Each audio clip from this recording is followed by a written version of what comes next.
And good evening and welcome to tonight's installment of the Extermatech Pest Control Game of the Week live here on the Montgomery Sports Network. The Montgomery Sports Network is your destination in the River region of Alabama for the best in high school sports coverage. From live broadcasts of full games to on-demand replays to game highlights, it's all right here on the Montgomery Sports Network. Tonight we're in East Montgomery here at Montgomery Catholic as they will play host to Headland in a Class 4A Region 2 matchup. Before we start off the pregame show and get to the keys to this evening's games, here are a few words from our sponsors. Extermatech Pest Control is a small, passionate, and powerful team. If you have bugs bugging you, join the Extermatech family and have peace of mind that comes from the expertise of a professional company and enjoy their personal service. Extermatech is locally owned and operated. They've been bugging the competition for over 15 years. Each and every customer is important to them. Customer service, their number one goal. Call Extermatech 334-209-4590. If you're injured on the job, the law requires your employer to pay your medical expenses and cover your lost wages for any work-related injury. Employers and their insurers often try to deny workers' compensation claims or limit your benefits. Whether you're totally disabled and cannot work or if you've suffered some impairment, attorney Matt Matthews has years of experience litigating. For more information, go to the website protectingalworkers.com. That's protectingalworkers.com. Montgomery's new at-work station is 96.1 KISS FM. The biggest and best playlist and long sets of non-stop music. But I'm not crazy, I'm just a little unwell. 96.1 KISS FM. Just the music you know and love. Montgomery's new at-work radio station.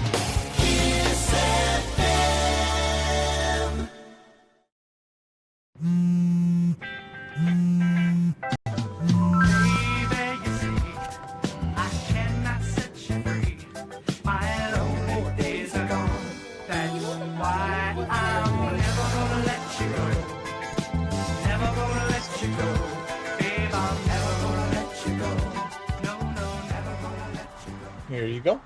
Thank you. Thank you.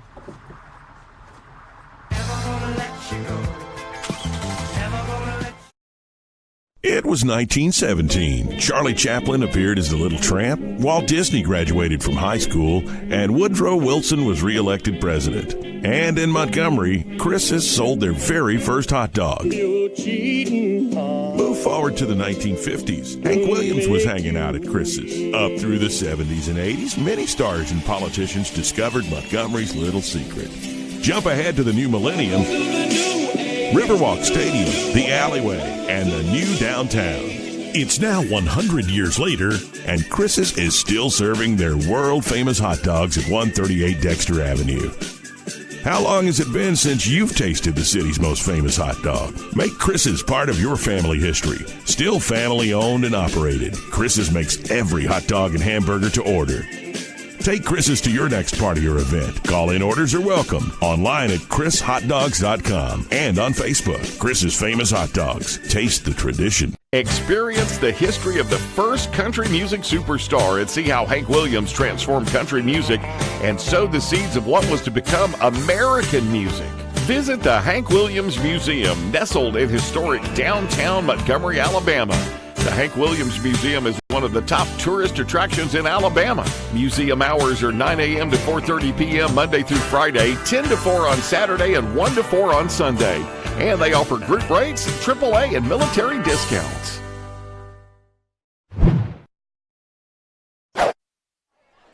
And welcome back to Montgomery Catholic, where tonight the Knights will take on the Rams of Headland here in a Class 4A Region 2 matchup. My name is Kane Young. And we have a three-man group booth tonight. We're here with Joseph Sims from the Booker T. Washington Magnet Program and Matt Pellegrin from AUM. Glad to have both you guys with us tonight here on the Montgomery Sports Network. Yeah, thanks for having us. And tonight we have a very interesting matchup. Montgomery Catholic here has already clinched a region championship, taking on the team that beat them last year to claim the Region 2 championship in a game that was very close down to Headland. The Rams making the trip up here. Also, we're obviously coming to you on Thursday night. A lot of teams across the state have moved their games to Thursday night because of the impending weather moving into Alabama tomorrow, so a very proactive approach by the coaches here to get this game in tonight. Yeah, we'll see how that affects the players. It doesn't really happen a lot in high school sports when you move the game, especially it's kind of chilly out here tonight. Something a little different here in Alabama lately. Yeah, it's something we've been waiting on for the past couple of months to have a pleasant evening for football. I know these players are happy to be playing in this type of weather. Probably about 65 degrees right now.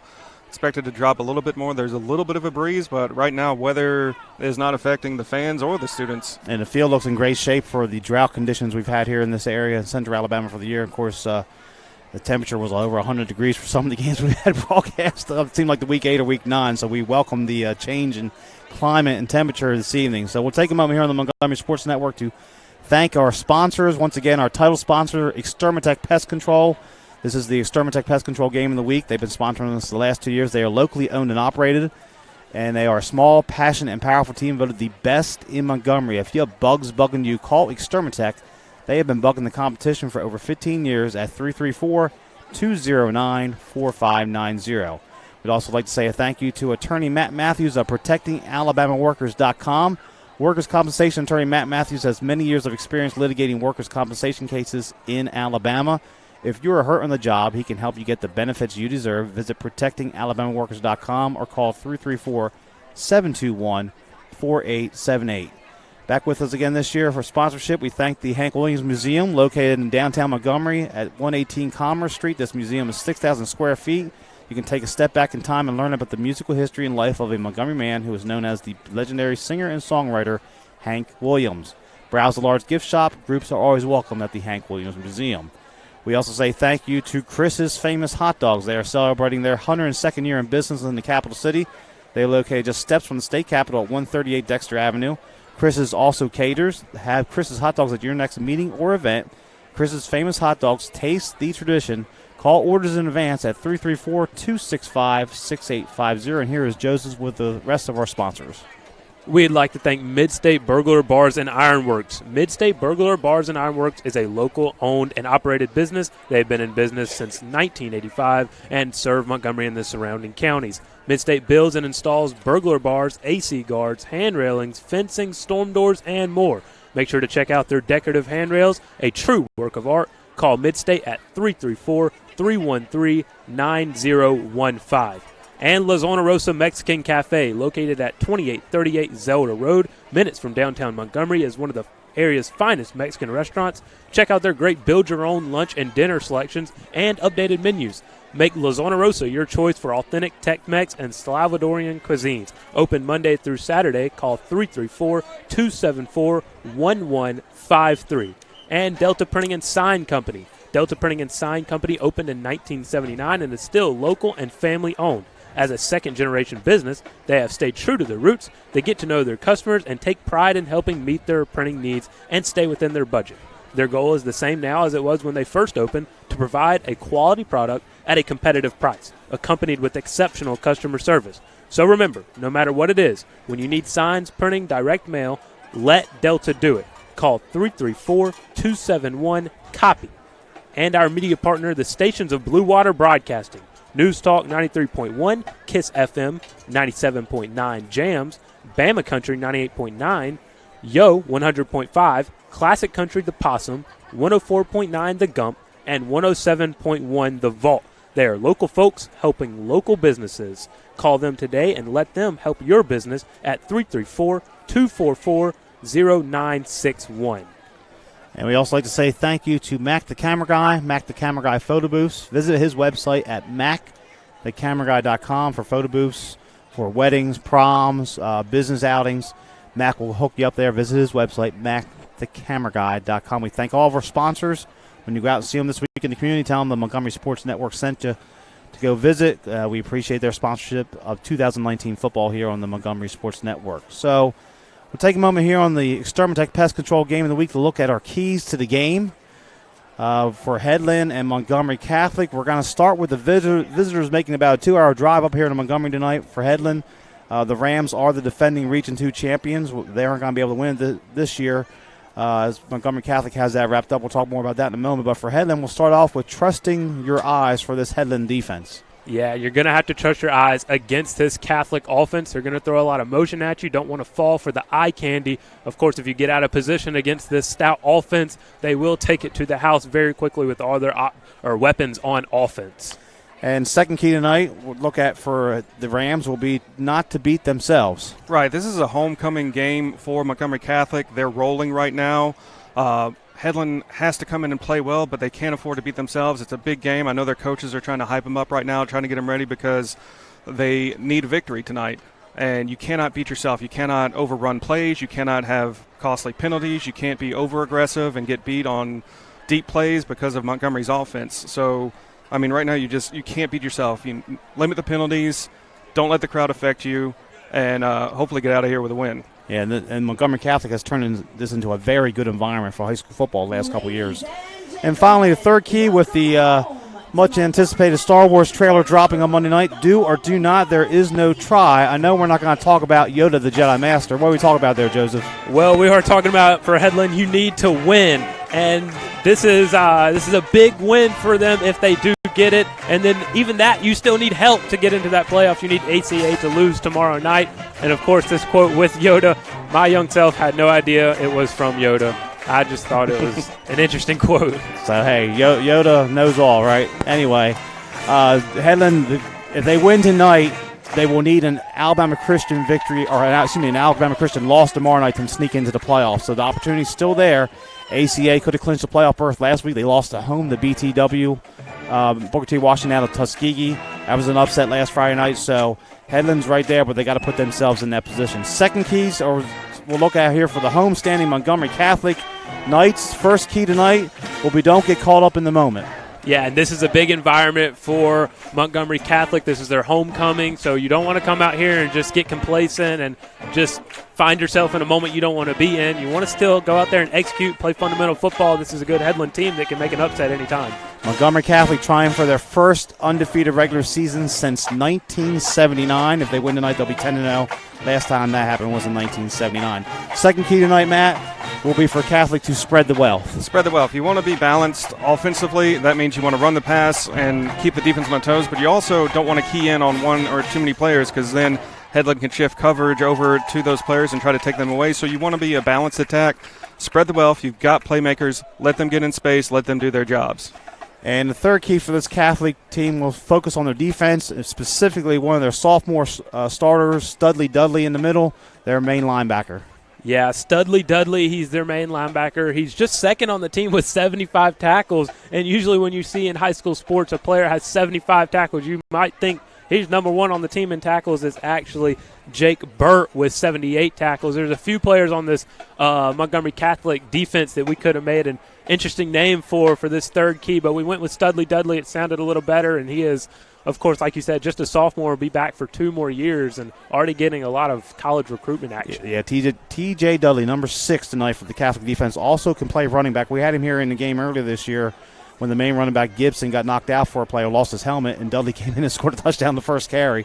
So he's a 4-star prospect, only a sophomore, has a lot of good football left ahead of him in his future. So that's our keys to the game tonight here on the Extermatech Pest Control Game of the Week. We're going to take a quick time out here as we're just about 17 minutes from kickoff between Headland and Catholic. We'll come back here, get the pregame ceremonies with the national anthem in just a moment. We'll be back in just a moment here on the Montgomery Sports Network. Experience the history of the first country music superstar and see how Hank Williams transformed country music and sowed the seeds of what was to become American music. Visit the Hank Williams Museum, nestled in historic downtown Montgomery, Alabama. The Hank Williams Museum is one of the top tourist attractions in Alabama. Museum hours are 9 a.m. to 4:30 p.m. Monday through Friday, 10 to 4 on Saturday, and 1 to 4 on Sunday. And they offer group rates, AAA, and military discounts. I had a dream, a beautiful dream. I couldn't believe how real it seemed. Up on stage, in a field of green, on the winding river, on a song you'll sing. When I wake up, I'll see you here in Montgomery, where dreams come true. In to tell you a cat joke? Just kidding. Selfie. Nailed it.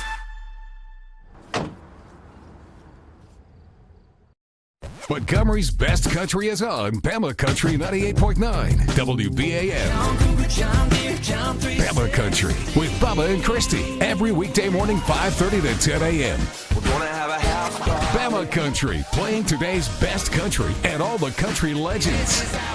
Bama Country 98.9 WBAM. Listen to Bama Country 98.9 WBAM. Mid-State Burglar Bars and Ironworks Incorporated is a locally owned and operated business in Montgomery, Alabama. And we've been in business since 1985 and served Montgomery and the surrounding counties with burglar bars, ironworks. Our philosophy is being honest, dependable, and treating each customer with respect and selling a quality product at a fair price. If you need burglar bars or ironwork of any kind, call Mid-State Burglar Bars and Ironworks, Montgomery. Extermatech Pest Control is a small, passionate, and powerful team. If you have bugs bugging you, join the Extermatech family and have peace of mind that comes from the expertise of a professional company and enjoy their personal service. Extermatech is locally owned and operated. They've been bugging the competition for over 15 years. Each and every customer is important to them. Customer service, their number one goal. Call Extermatech 334-209-4590. Julie was always a voracious reader. She'd carry 2 novels on an airplane because she'd read one on a 3-4 hour ride. And at some point, I began to notice that she would read a page and couldn't remember what she had just read, and she'd have to go back and read it again. I don't remember much these days after I read, but less does for me, and I love it.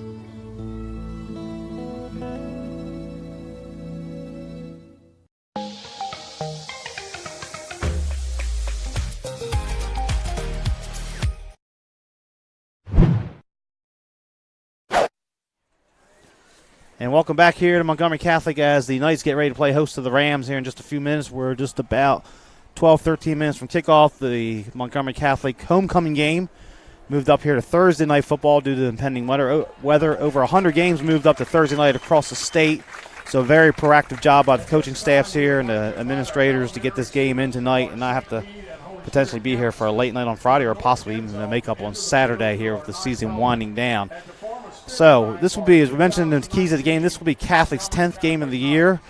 They have not been undefeated since 1979. And Coach Aubrey Blackwell has come in here in his 5th year. He's 39-15. They won a region championship in 2017, which was the first in 28 years.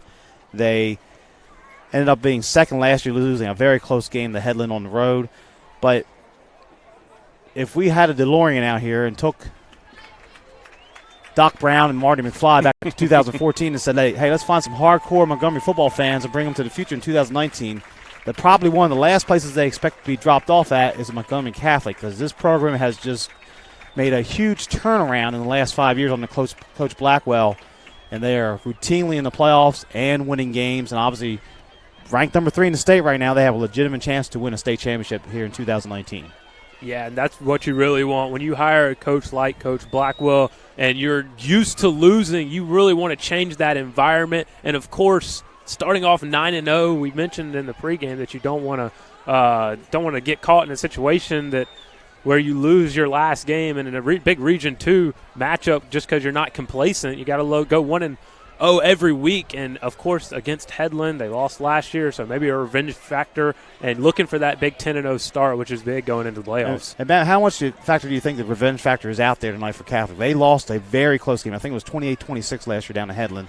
Could have won they're only about a couple points away from potentially being a three-peat in region titles, and here they got that opponent right here on their home field tonight for Week 10. And it just depends on how Coach Blackwell wants to attack this game, to be honest with you. You can talk about, this game matters for region, this matters for 10-0, this matters for revenge. But for them, they are, on paper at least, the better team. And they need to play within themselves and, have revenge in the back of their mind as motivation. But again, like we talked about with Headland, not beating themselves, they need to be aggressive but not over-aggressive. They don't need to let the homecoming hype, get in their heads and think they have to make a big play. They need to do their jobs and get their assignments accomplished. But like you said, it's Headland versus Montgomery Catholic. There's always going to be a rivalry. There's always going to be a revenge factor, especially after what happened last year. And so Montgomery Catholic, I think, has it in the back of their mind. But I don't know if that's the number one message I'm preaching if I'm Coach Carmichael. Or, excuse me, Coach Blackwell. So for Catholic, we've had them twice this year. They had an impressive win against Tallahassee in week 1 here, 28-7. Went on the road and won at Anniston, 14-13. Anniston, always a good team, and they pulled that game out. But last week, Catholic went on and beat one of the Blue Bloods again, T.R. Miller, in this state, one of the premier programs in the state of Alabama. T.R. Miller, a 3A school. Last year we had that game on the Montgomery Sports Network. Catholic kind of ran them off the field here, 28-3. They go down there. They were trailing at halftime, put 2 scores on the board, and held on to win by a score of 26-21 at T.R. Miller. So they are battle tested. They played a lot of good teams this year and have been impressive against everybody. Yeah, and this is the state of Alabama. There are talent throughout 1A, 2A, 3A, 4A, 5A, 6A. Like they're going to face talent every week if you go up or down a division. So I mean that's a huge statement of what Montgomery Catholic's been able to do this season. Even though there was a lower classification, it's still a really good T.R. Miller school. And for Headland, they're 4-4 this year. Last year they were the region champs. So they're trying to a win tonight will put them in a position to maybe make the playoffs should ACA lose tomorrow night. So we're going to take a moment here to zoom into the pregame festivities here for the national anthem and pregame prayer here at Montgomery Catholic. In the name of the Father, and of the Son, and of the Holy Spirit, amen. Heavenly Father, send your Holy Spirit and your angels down upon this field and upon all gathered here, that all people here may glorify you through their use of their talents and gifts that you have bestowed upon them. May they bring all peoples back to yourself. Protect the athletes this evening from all injury and harm. May the blessing of Almighty God, the Father, Son, and Holy Spirit come down on all gathered here this evening and remain with them forever. Amen.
Pregame there, national anthem by the Montgomery Catholic Band, and the pregame prayers. We're just about 7 minutes from kickoff. Team's about ready to come out in the field. Catholic will enter through their little helmet bubble off to the left, and Headland will come out from the ends on the right. Talk about the weather a little bit. We talked about rain in the forecast potentially tomorrow. There's some storms, or I won't say storms, but some rain on the radar south of us. We don't know if we'll make it up here or not for this game. Weather's cooled down significantly, so that's a nice factor. So the cramping shouldn't necessarily be an issue like we've seen in some games earlier this year. But just a good, crisp night for Alabama high school football.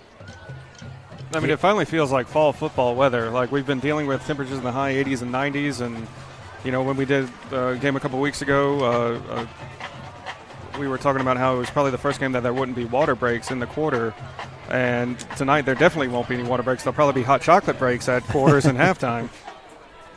And the captains for Catholic out here already waiting on Headland to get out. They have not made it out to the field yet. Well, the Catholics captains, Christian Ivy, the quarterback, very good player. Dow Gibson, running back number 7.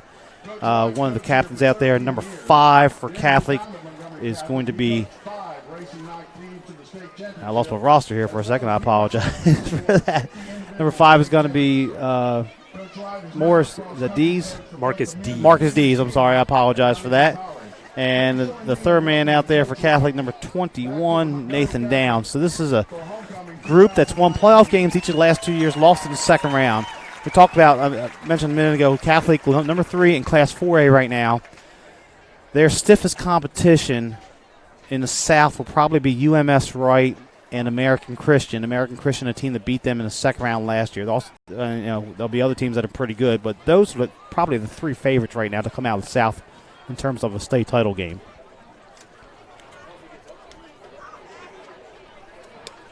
And for Headland, they're making their way out now. The full team coming out to the end zone here. Not much breeze, a little bit of breeze, but not too bad that it should affect things too much. So, good atmosphere here tonight. Talk a little bit more about the Catholic offense while the captains are out there. Ivy, the quarterback, he's a dual threat, has had an excellent season. We watched him last year kind of grow up. Had some big games for the Knights. On the season, he's 61 for 108, 1,030 yards, 11 TDs against 4 interceptions. He's run the ball, though, 66 times for 551 yards and 13 touchdowns on the ground. And if he gets in trouble, he can always turn around and hand off to a player that was second-team All-State last year, Darrell Gibson, the senior running back, who should eclipse the 1,000-yard mark tonight. He's at 965 coming into this game, so a good opportunity for him to go over 1,000 yards this evening. Yeah, and you hit the nail on the head with Christian Ivy with that 4 interceptions. When you're turning a program around like Coach Blackwell has, you need a quarterback that protects the football. And that is major, especially with a strong defense and the stars that you have. You want to control the clock when you have that stout defense with T.J. Dudley and Jack Burt. So, guy that can control the ball, keep it clean, that's exactly what you need. That's a recipe for a successful football team. And Catholics made their way out in the field. They also have some good targets out there at receiver. A couple basketball players playing football, tall guys out there. Number 2, DJ Carter. Number 14, Miles Butler. Each have over 20 receptions, and each of them have 5 touchdowns on the season. You also have Morris Carmichael doing a nice job from the tight end position. He averages almost 20 yards a catch when they do get him to football. So there's just a lot of weapons on this offense for Ivy to choose from and for Coach Blackwell and his staff to dial up on a regular basis. Yeah, when you have those big targets on the outside, it makes for easy third and short situations. You can just give them an opportunity, especially down at the goal line. Give those big, tall guys an opportunity to just go up and make a play on the football. It makes it easy at the goal line, and even when you have a star running back like Darrell Gibson. So the captain's about to make their way to midfield here as Catholic has come out. Headland's waiting to bust through their banner over there.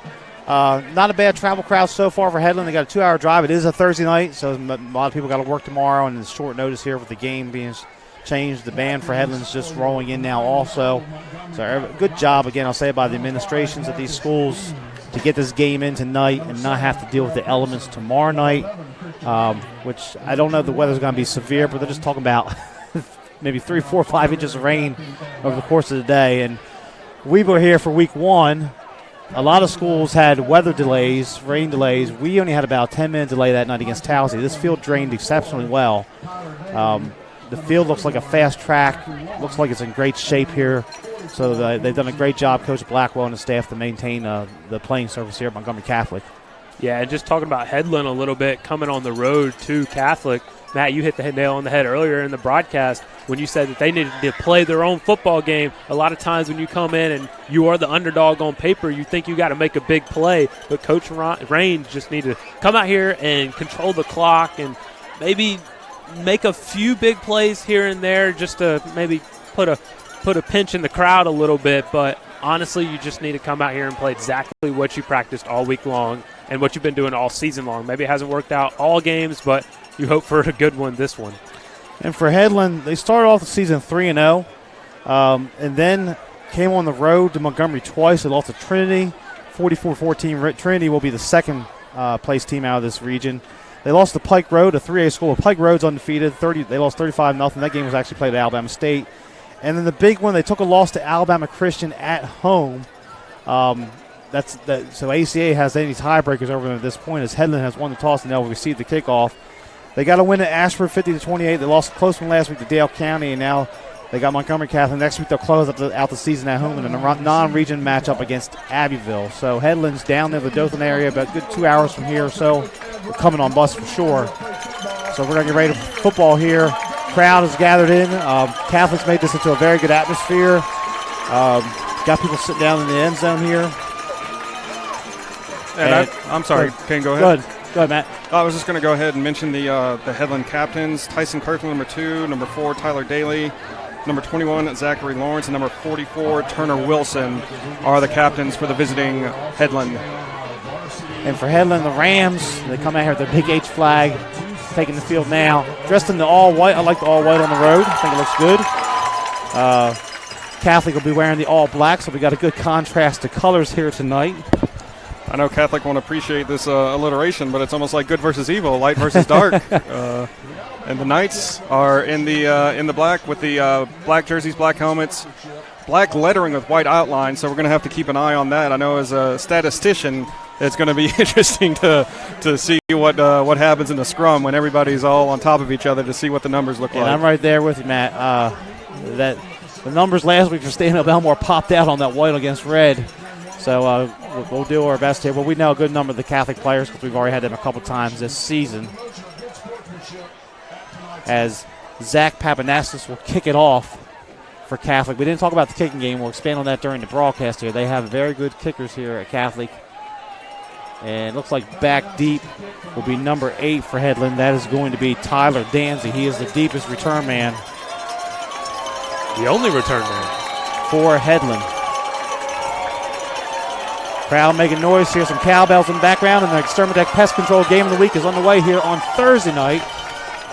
As it's taken back at the 5. Trying to find a seam. Works back to the left. It opens up for him. Across the 25. Spinning his way near to 30. So not a bad return for Headland to get this game started for number 8, Tyler Danzy. And the tackle was actually by number 7, Darrell Gibson. So the running back on special teams on defense for the Montgomery Catholic Knights. And the quarterback, we expect to see number 9, DeAndre Newman back there for Headland.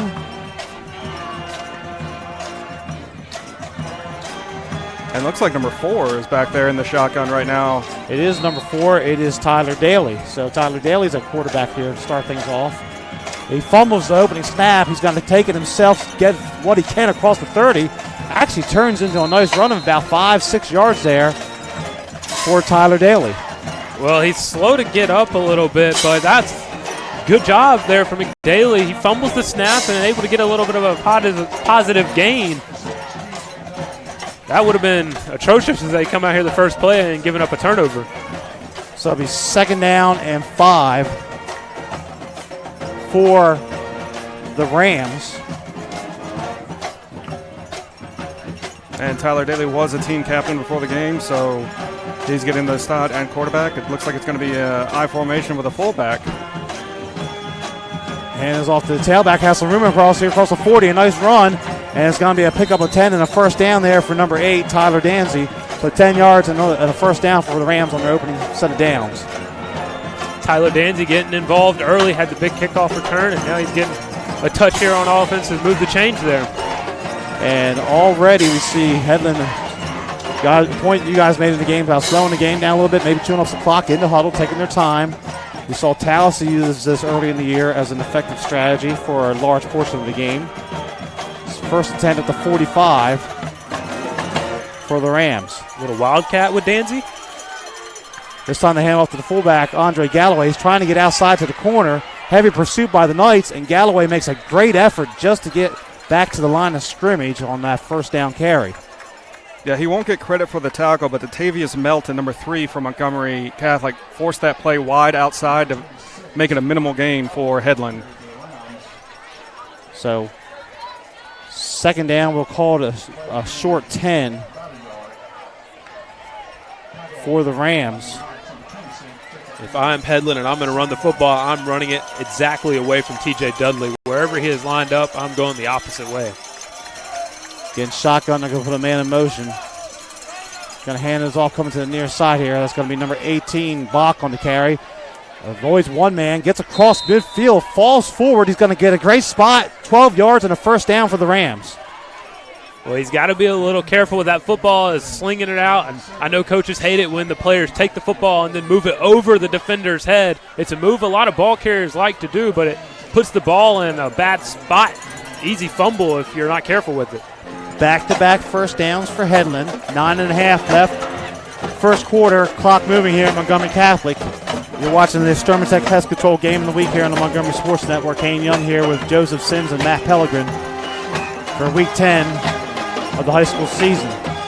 Then shotgun again here. And shotgun, but I've yet to even attempt to pass. It's an option. They pitch it to Danzy late. He has a lot of room over there across the 40.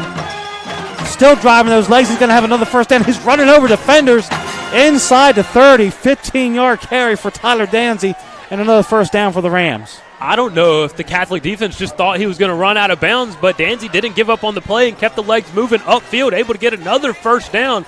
And this Headland offense is moving the ball quickly and efficiently. Shades of Najee Harris out there plowing somebody over. 15 yards, another first down. Already 3 first downs of this drive for the Rams as the ball is resting at the Catholic 28-yard line. Danzy looked like a Ram out there running the football.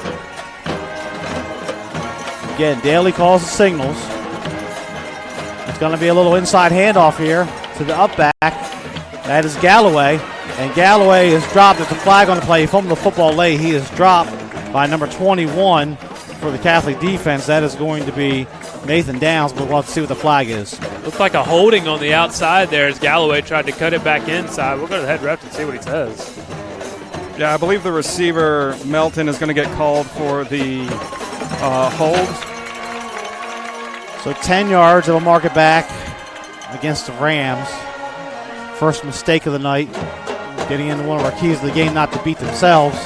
Yeah, they're moving the football like they're supposed to be doing, and the first negative play is a penalty, not what you want, but we'll see if they can overcome it. So spy foul, they're going to mark it back to the 41. It's going to be first down and 23. Got to get all the way down to the 18-yard line of Montgomery Catholic. That's a good bit of real estate. We'll see if they go to the air now that they're backed up behind the chains. Well, they come out, receiver near side, 2 slot backs at the moment. Daly calls the signals. He's going to motion Bach. It's a reverse. They're going to give it to Melton, number 3, trying to get the corner. And Catholic has it dissected. And he's going to be dropped for virtually no gain, maybe a loss of 1 on the play. Good job by the Catholic defense. So keeping it all on the ground is Headland, and they're also getting to the perimeter, trying to stretch that Catholic defense out, spread them out, and maybe come back up the middle, maybe in the second quarter or second half. But every play has been to the perimeter, trying to get to that outside and use their speed. And that was Marcus Dees on the tackle, but you can pretty much credit anybody in a black shirt. They read that play perfectly. So Bach loses 1 on the play. It'll be second down and 22. 23. They got to get all the way down to the 18-yard line. They're going to flip the formation here to the left. 2 backs in the backfield. It's like Danzy at quarterback. Newman, it's a quarterback. Newman rolls out. He's on a heavy duress back there. Escapes the first wave of defenders. Now not going to get around the second one. He's going to be sacked technically for a loss on the play. Bring up third down and long for Headland. They only sent 2 receivers out in the route tree that time. So a little bit of an interesting play call there. You get backed up, you're 1st and 20, and you keep it on the ground first 2 plays. Surprised they didn't go to the air there early and then try and make the run for it when you get maybe a 2nd and 15 or 2nd and 10.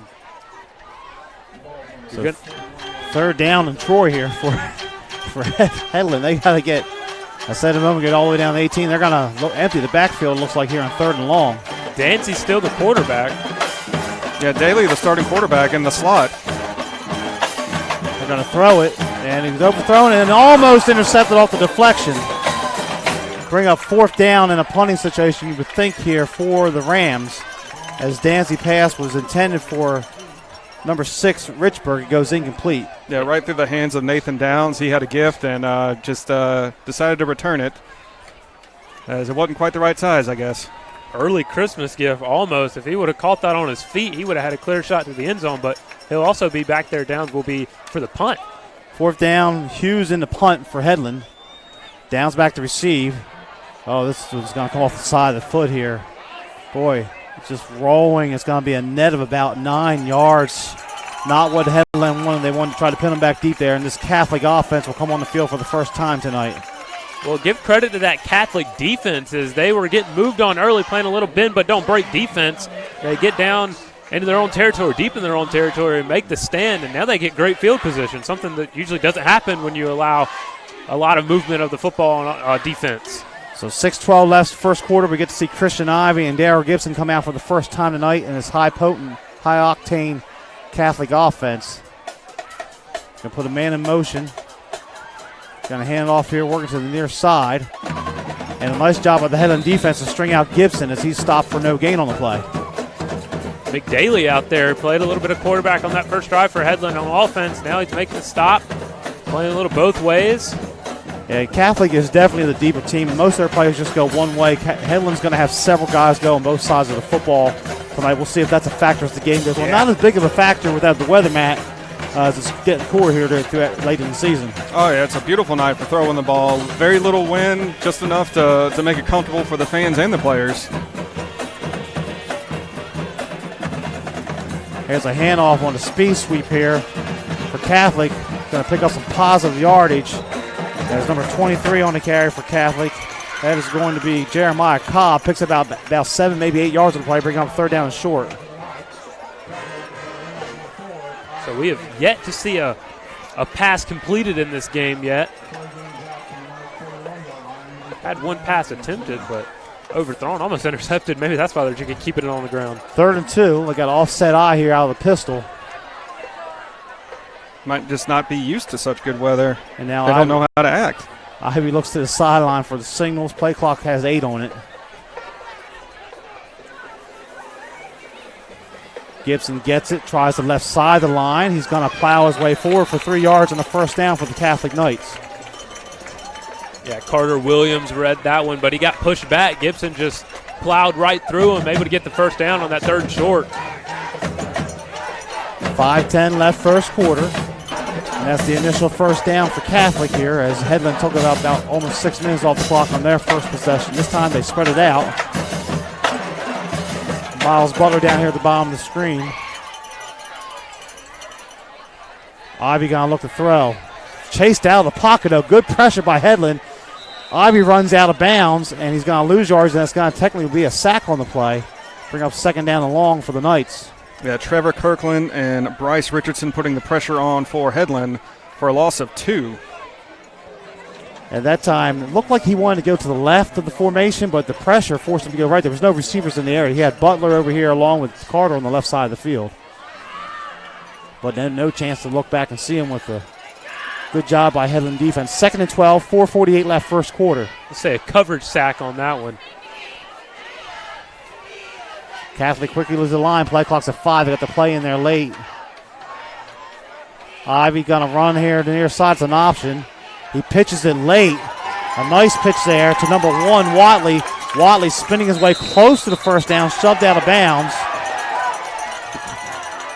Catholic crowd wants a flag, but that was just got hit in the field, just pushed out, bring up 3rd down and short there. Nice run by Watley on the opposite. Late pitch by Ivy, though. Yeah, really late pitch. It almost looked like it went forward on that pitch. He's got to be careful. He pitched it with 2 hands, and if you're going to do that, you got to make sure it's behind you. No referee was there to see it. So he pitched it with 2 hands. Was better than that fake punt that Arkansas tried with a 2-hand chest pass the other day. So 3rd and 2 for Catholic. They run the option out of the spread attack. Ivy pulls it himself. He's in some trouble. Can he outrun the defender and get to the stick? He does. Hit out of bounds, but he's going to have the first down based on the spot on a short gain of 2. Again, the Catholic crowd is going to want the flag to be thrown, but it did look like he got hit in bounds there by number 3, Melton. But big hit on Ivy. He's going to have to be careful. He wants to continue to run like this. He is the starting quarterback. He's got to protect himself. Yeah, Richardson putting pressure on Melton with let's just call it a borderline hit. If that was on the Catholic sideline, that might have been a flag. I would agree with that. 1st and 10, just inside the 45 for the Knights. They're going to motion Carmichael into the formation. And Ivy's going to throw, looking deep over here, looking for Butler on the far side. He has Butler, runs under it, and he drops the football. Goes through his hands. He had nothing but green in front of him. He was thinking about 6 points and striking up the band, but it goes as an incompletion. Well, Miles Butler beat Tyler Danzy on the deep route, just a straight go route, and he's going to have nightmares about that when they hit him right in the hands. It would have been an easy touchdown, but what a beautiful throw from Christian Ivy. Beautiful, high, deep ball. Butler tracked it nicely, just got to make the catch. And he hit him in stride. It was almost as if it was too perfect. Like if he had to stop and adjust for it, he might have done better, or if he was able to catch it with his body. But he had to catch it with his hands, and that may be why he dropped it. As a play more often than not, the Butler's going to make. They motion Watley into the formation. They're going to run the option back here on the other side. Ivy with it. Keeps the pitch, gets it to Watley. Watley tiptoeing the sideline, dives forward for as much as he can. They're actually marking back. They're going to say he stepped out of bounds back at the 46, so it's going to be a loss of 2 in the play, bringing up 3rd down and 12 for the Knights. Christian Ivy really does not like to pitch the ball. He really waits very late before he pitches it, and that really has a disadvantage to Watley as he doesn't have a lot of room to run over there. And as you can see, he got out of bounds, tried to dive forward, but the refs are going to call him out actually for a loss. 3rd and 12, traditional spread look here on the 3rd down play. We got a whistle and a timeout taken by Headland, so we'll take a quick timeout with them. No score here. You're watching the Extermatech Pest Control Game of the Week on the Montgomery Sports Network. Extermatech Pest Control is a small, passionate, and powerful team. If you have bugs bugging you, join the Extermatech family and have peace of mind that comes from the expertise of a professional company and enjoy their personal service. Extermatech is locally owned and operated. They've been bugging the competition for over 15 years. Each and every customer is important to them. Customer service, their #1 goal. Call Extermatech 334-209-4590. And welcome back to Montgomery Catholic. The Knights taking on Headland Thursday night football here on the Montgomery Sports Network. My name's Kane Young with Joseph Sims and Matt Pellegrin. No score. Catholic facing a 3rd and 12 here as Headland just took a timeout to set up their defense. And you mentioned Thursday night football. We're going head-to-head with Minnesota and Washington Redskins in NFL play. So I think you're going to see a better game tonight than you will on the NFL Network. Yeah, the Redskins just awful. They're not the Redskins of my youth. So. And Kirk Cousins really turning it up these last 3 weeks. 3rd and 12, you know Cousins wants to do well against his old team here. 3rd and 12 for the Knights. Again, still the 2x2 look here in the spread. They got Butler at the bottom of the screen. Gibson in the right at the running back position, offset to the right. Ivy's going to look to put it up here. Over the middle. He's looking for number 2 and a nice throw and catch. A grab there by DJ Carter. So they put the 2 tall receivers, the most athletic receivers, on the same side of the field, and it works for Catholic. DJ Carter found a soft spot, and beautiful throw again from Christian Ivy. Nice, easy pitch and catch there for the 1st down. 1st and 10, ball resting at the 24. Ivy hands it off. Watley works the right side of the line. Gets back to the line of scrimmage, and that's about it as Headland in there led by number 21, Zachary Lawrence, making the tackle for the Rams. Yeah, we haven't seen a lot of inside runs in this game, and that might be the reason why. Both teams are playing stout defense inside, so a lot of it's going to go to the perimeter. Even that big deep throw to number 14, Miles Butler, was on the perimeter there. Yeah, it definitely seems like the Knights are trying to attack the perimeter instead of going up the middle. Maybe that was an example of why they're trying to attack the perimeter, as the defense of Headland stymieing the running back Watley. 2nd and 10 at the 24. Ivy's going to roll out to the right. They're throwing a wheel route back over here to Gibson. He makes the grab down near the 5-yard line. So a nice play design. A gain of 19, and it's going to be 1st and goal for Catholic. Yeah, we just mentioned Zachary Lawrence on the tackle the play before. He was in the backfield disrupting Ivy yet again, and Ivy just able to make the throw to Gibson. Good catch there, and now they're inside the red zone looking to score on Gibson and Cobb in the backfield. Gibson gets a handoff, steps to the right, spins his way towards the goal line, not going to make it in, picks up about 3, bringing up 2nd and goal from the 2. And Catholic going to make some substitutions here, bring in some heavy set, looks like some extra players in the middle. We see T.J. Dudley going in the game, the linebacker for Catholic. Also see number 5 entering in there, Marcus Dees, on this 2nd and short. In a lot of these situations, of course, Ivy's under center now, so usually you don't really go quarterback power. I think they're a little too far away for a sneak, but sometimes you put them in shotgun and just run your quarterback to the right side. Gibson gets it, right side, towards the goal line. He is in for the touchdown for the Knights, and they take the early lead. credit Ivy there getting the ball to Gibson. It looked like his left guard stepped on him or something. He tripped up right at the line of scrimmage, but able to get the ball to Gibson, and Gibson does the rest, getting into the end zone for the first touchdown. And that was a good job of the left side of the offensive line, getting pushed enough for Gibson to sweep through and give the home team a 6-0 lead. Zach Papanastis on to attempt the point after touchdown for the Knights with 2:11 left in the first quarter.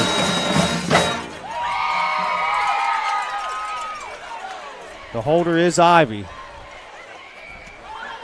High snap, he gets it down. Kick is straight down the middle and true. So our score, 2:11 left first quarter. Catholic 7, Headland nothing. You're watching the Montgomery Sports Network. If you're injured on the job, the law requires your employer to pay your medical expenses and cover your lost wages for any work-related injury. Employers and their insurers often try to deny workers' compensation claims or limit your benefits. Whether you're totally disabled and cannot work, or if you've suffered some impairment, attorney Matt Matthews has years of experience litigating. For more information, go to the website protectingalworkers.com. That's protectingalworkers.com. And welcome back here to Montgomery Catholic, where the Knights have just taken a 7-0 lead on Headland. Headland had a nice drive that stalled out about the 30-yard line, and Catholic takes it on the air and on the ground here. Mixed it up very good. Some good play calling and good mixture of that offense on the first drive. Yeah, and they looked very efficient, not really getting behind the chains at all. And when they did, they were able to overcome it with ease. So we'll see if the Headland defense makes any adjustments against this high-powered Catholic offense. Danzy back deep to receive for Headland. Papanastis to kick it off for the Knights.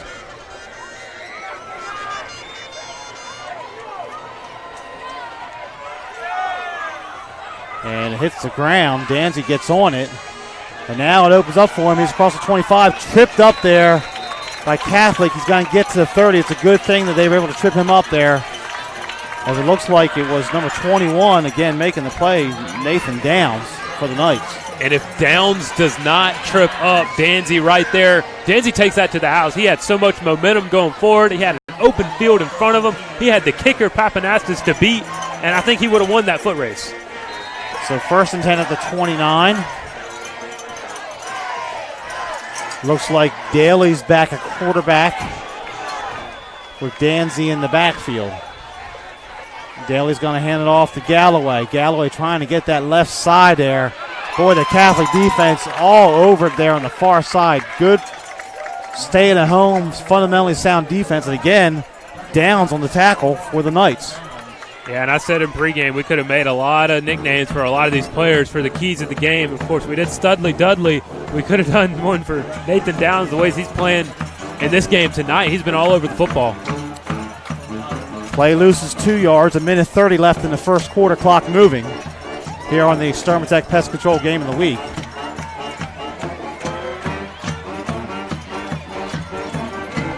Daly going to run an option here, pitches it late. And Danzy tries to jump over the pile, and Catholic will have none of it as a host of Knights driving back. It's going to be 3rd down and long.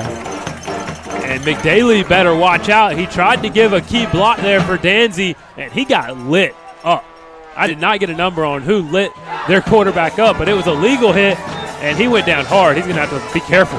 Yeah, Daly either needs to pitch that sooner or hold on to that and cut up field. That was a mistake by Daly on that, waiting so long to make the pitch to Danzy. Under a minute to play here in the first quarter. Crowd making a lot of noise. Sidelines jumping here for Catholic on this 3rd down, and we'll call it a long 11. 5 on the play clock. They're switching formation. They're going to run it. Quarterback's going to keep it. Daly gets what he can across the 30 to about the 32. Not enough for the first down. 4th down and about 7 in a punting situation. And after that last punt by Headland, you got to be licking your chops if you're a Montgomery Catholic. What was it, a 9-yard yes, net? 9-yard punt with the roll. So. With the roll, yes. I think Downs is up about 15 yards from his original spot. He's moving back. Yeah, see the coach directing him back here on right to the 35-yard line.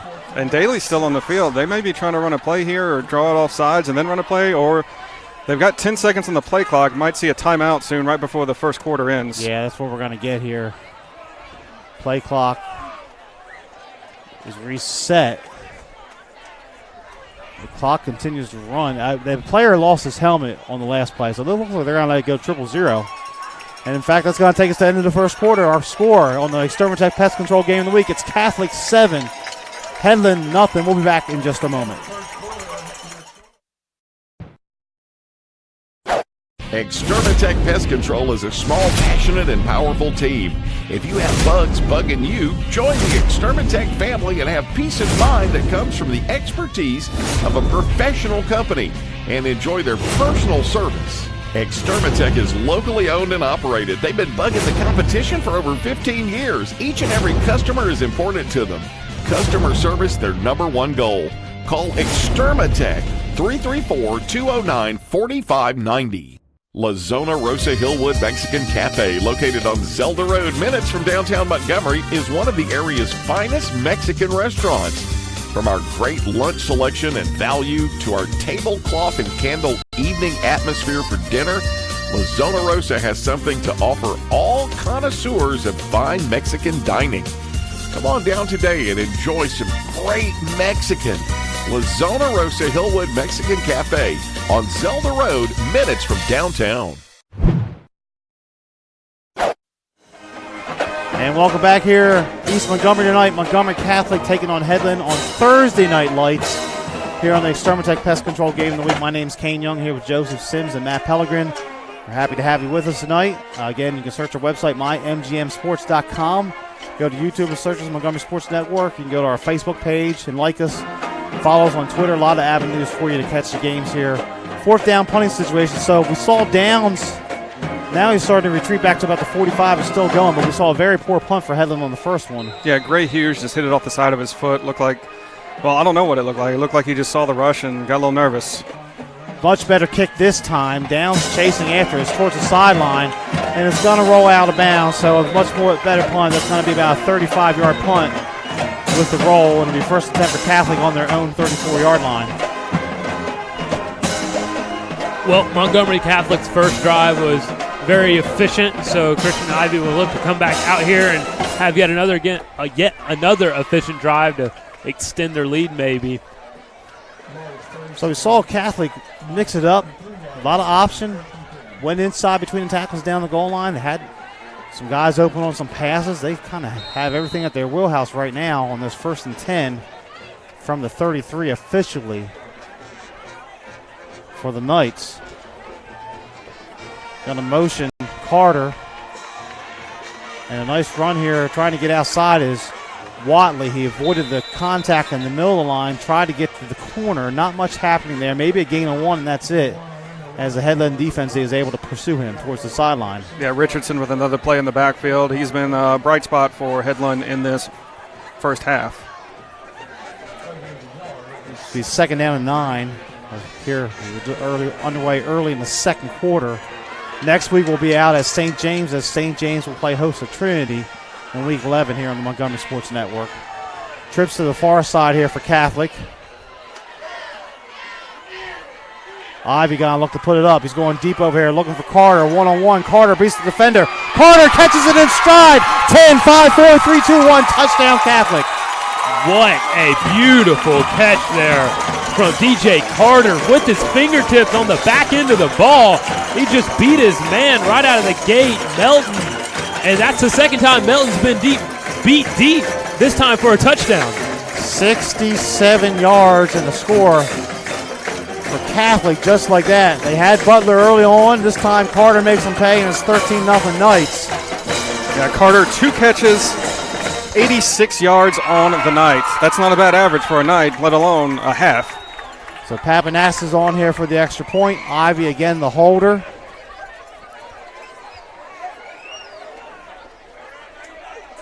Better snap this time. Spots down. And he drills it straight down the middle. So we'll take a quick timeout. Our score, 11:02 left till halftime. Catholic 14, Headland nothing. You're watching the Extermatech Pest Control Game of the Week on the Montgomery Sports Network.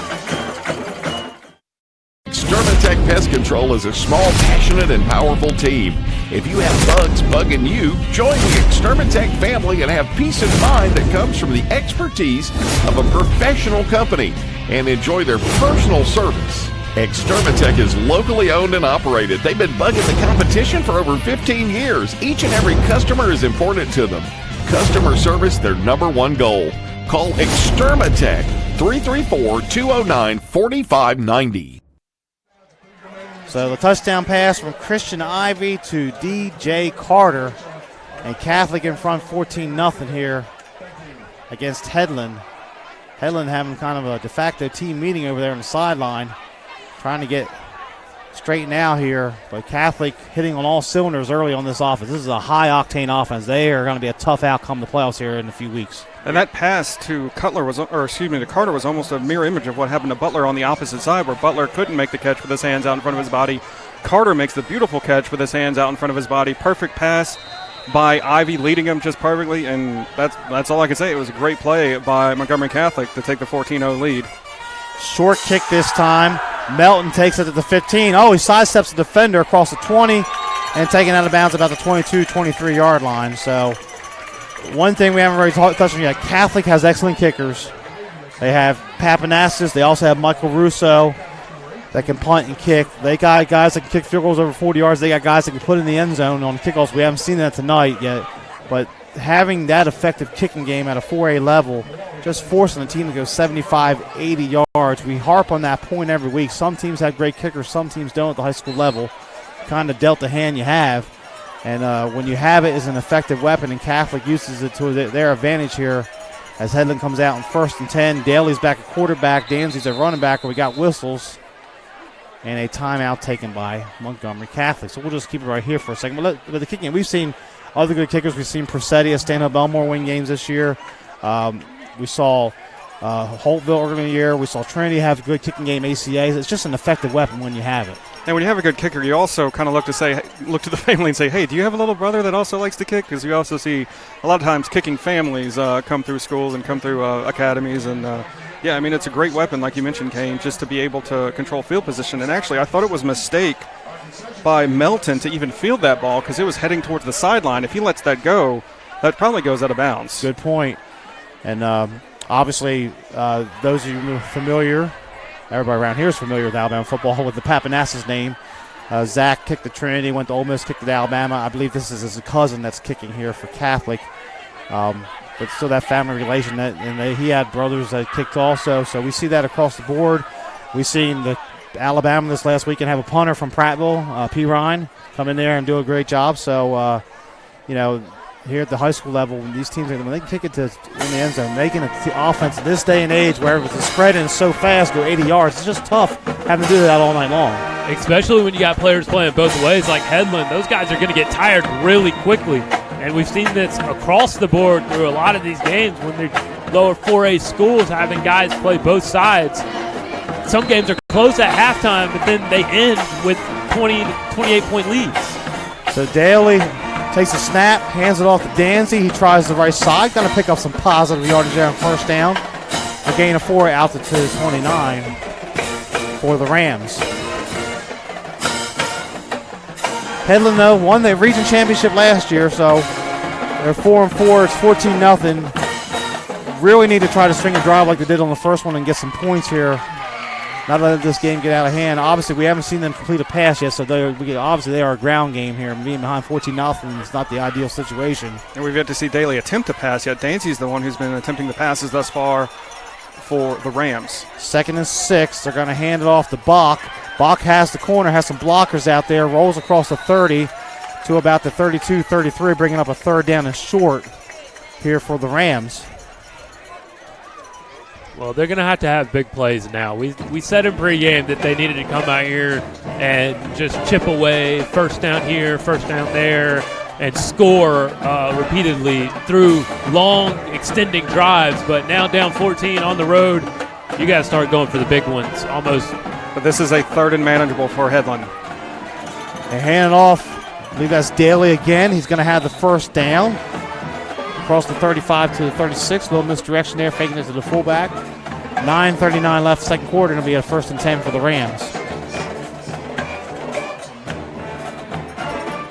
Yeah, nice power run, fake it to the fullback, then give to Danzy going behind that big center. And just looked like a 32 dive. 22 dive and first down Headland. You just can't have negative plays on first and second down. They got into third and short, and they were able to run their offense. Daly's going to run the option near side. He's in some trouble. Pitches it late. The ball's loose on the ground. It's up for grabs, and Catholic's going to recover it. Wow. We've already said Nathan Downs has been around the football, and Daly just pitched it late. We've seen Ivy pitch it a little late. Daly pitched it late there, and the ball is on the ground, and Nathan Downs, who's been all over the field tonight, comes up with the big turnover. It looks like there's an injured player. Yeah, Patrick Ryan also there for Catholic. The injured player is Galloway for Headland. So we're going to take a quick timeout here while they deal with the injury. 9:11 left, second quarter. You're watching the Montgomery Sports Network. Injured on the job, the law requires your employer to pay your medical expenses and cover your lost wages for any work-related injury. Employers and their insurers often try to deny workers' compensation claims or limit your benefits. Whether you're totally disabled and cannot work, or if you've suffered some impairment, attorney Matt Matthews has years of experience litigating. For more information, go to the website protectingalworkers.com. That's protectingalworkers.com. And Galloway able to walk off the field, has a slight limp after the injury, but the turnover here, so it'll be Catholic football 1st and 10 on the Headland 27-yard line. And that was one where Daly should have eaten the ball, or either cut up the middle or eaten the ball. He was dead to rights. He tried to pitch it, could not get it to Danzy. And for a second I thought it was Danzy who was hurt because he got blocked out of the play when the ball was on the ground. But Knights have the ball at their 27. Gibson in the backfield. They got a motion Watley. Ivy pulls the ball. There's a flag before the snap. And that's a illegal procedure against the Knights. So back them up 5 yards. Be 1st and 15. Back to the 32. Ivy sometimes stays on the field. We see Catholic huddle up sometimes. Sometimes they go without a huddle. A lot of occasions he will come over here and get the call from the coaching staff. And with the 40-second play clock, that allows him some extra time to get over here if he comes over right after a play. Play clock now down to 10 as they break the huddle. Gibson will stay in the backfield with Ivy. When Ivy does throw, he attacks Melton. He's got one-on-one with Carter over there. Gibson gets it. He's hit in the backfield. Dropped quickly. Nice play that time for Headland. Number 56 living in the backfield there. That is Trevor Kirkland for the Rams. Lost 4 yards on the play. But they're second down and 19. It's the middle. Running up the middle has not worked for either side. Continue to attack the perimeter and spread the defense. We go with a traditional spread look here. 2 receivers to each side. Carter and Butler up at the top of the screen to the left. They're looking that way, looking for the slant. They took it away. Ivy's going to come back over here, throw to the corner, looking for Watley. Overshoots him on it down towards the goal line. Nice coverage that time by the Headland defense.